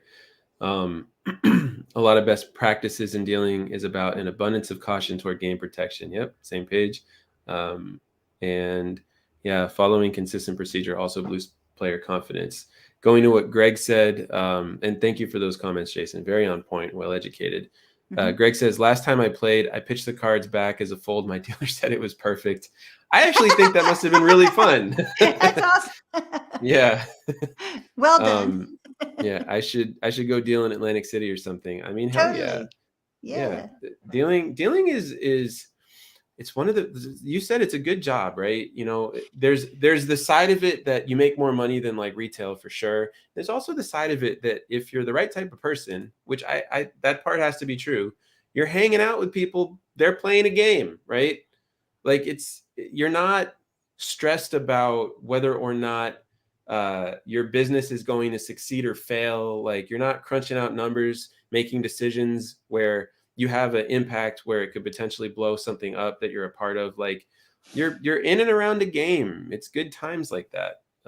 As long as Yeah. you're the type of person that likes it there. Yeah. Let's see. And Jacob says, thank you guys. I was just wondering if I was ever going to run into a problem because I scratched my face or something like that. I don't actually understand. What does that mean? Nancy, you seem to know what that's talking about. Yeah, I think so. What Um, is that question or yeah, comment? like what's he gonna do? He's dealing, and then he has to like scratch his Oh, face, and yes, um, well, hold on. If you have to scratch your face, the way to do that is you clear your hands, scratch it real quick, clear them again. That's casino procedure. I might be a little out of context, Jacob. I know sometimes it takes me a while to get to the comments, and we talk about things, and the comment comes in, and then sometimes I forget what it is in relation to. But if the thing that you're sort of talking about here, what did you say before? yeah. And Mark, you answered it. Like there's Okay, procedure. right, yeah. Yeah, if you're going to touch your body, you have to make sure that you clear your hands. And as the GM of Texas Card House Dallas likes to say, clearing your hands is for you, not for the casino. Now, it's really for both, but it is for you because then when they have to investigate something in surveillance, you have protected yourself and made it clear that you have not done anything bad when you clear your hands, which is a nice little point. Jason says, at Jacob, sure thing. Just be sure to only scratch your face or wipe your nose with your non-stub hand. Yeah, don't do it with the stub. Absolutely. And then a little encouragement for Greg to deal. So, look, Yeah. we've been on here for a very long time at this point. I'm going to sort of wind this down now and give us a chance for a couple more comments if we want. Nancy, I can't believe that you've been such a trooper, and I'm so sorry if this went longer than you were expecting. We've been here for almost 3 hours. But give you guys a chance to do a couple more questions or comments here for us to read, and then we'll say thank you for participating in this impromptu live stream, and thank you so much, Nancy, for being willing to sort of be put on the spot and jump in and have fun through this whole conversation. Anything that you feel like you want to say before we jump off here? Nancy? Oh, well, if we ever Yeah. do it again, I didn't even post it myself. And Charles, it was like a miracle he popped in, and that's so awesome. One of my favorite colleagues. And yeah, next time I'll post it and see who pops in from all my That's true. Yeah. network. If My network is like coast to coast, and yeah, I mean, we're here for you, all of you. I mean, that's the whole point of this, is that we're here for you, and this is wide open. Anyone in this country can get a job, a really good, fun job. Like Mark said, it's a job you don't take home with you. You just meet all kinds of people from all over, and it's just so rewarding in that way. And yeah, like Mark said, I mean, there's a reason why we've been doing this for so long. We love it, and it's so rewarding, and there's so many other things I could be doing, or that I could have done all these years. I've worked in law, music, education, um, whatever. And yeah, uh, well, I don't know, I'm a people person. I guess, but you don't have to be a people person to love poker. And hey, if you want to just make a lot of money, and tuck it away or make investments or do whatever, um, I'll just say this really quick. There was a kid with us at the Kennel Club when Bitcoin blew up, and we all were doing the same job, dealing poker. And he kept telling us in the break room, y'all should get Bitcoin. And he cashed out his poker tips a few months later and made almost $1 million. So yeah. Wow. So good investment, bankroll management, money management. It's a great job. That is a wild story. When Bitcoin was $100, I'm going to shout out Jesse Zeller. You tried to get me to get into it, and damn it. But I mean, man, those days are really fascinating to think about. Like, I watched a YouTube video of the guy that sold the very first transaction of Bitcoin, 10,000 Bitcoin for 2 pizzas. Back in the day. But Jason says, thank you so much, Marc and Nancy. You're very generous with sharing your knowledge and time. That's what Nancy said. That's what it's all about. And I definitely appreciate having you here and having this whole conversation. You can see in the bottom, we've discussed Sunday at noon Eastern. We're going to be on the live stream again. And I am going to actually show footage of me dealing a Texas Card House live stream, 25, 25, 50 no limit game. And I'm going to provide insight into what actually it's like to be the dealer dealing in that. Nancy's going to be a part of that conversation and provide her insight into stuff like that. And, we have a poker rules conversation we're going to have right before there. So, you guys can come join us then. And send me an email, support@Truepokerdealer, if you're interested in getting one-on-one training with Nancy. Maybe you're working your way up to it. I'm going to sort of build this into what I have here. I have some limited time and I can do it myself a little bit, but not as much as the demand at times. And I've had to turn people away, and Nancy's kind enough to be there for that. And as you guys hopefully got to see throughout this conversation, like, she knows what she's doing. She's been around. Dealing poker it's easy and hard at the same time. And there's a lot to it. Well, appreciate you guys a lot. And Jacob says, enjoyed it, guys. Good night to you all. Thank you so much.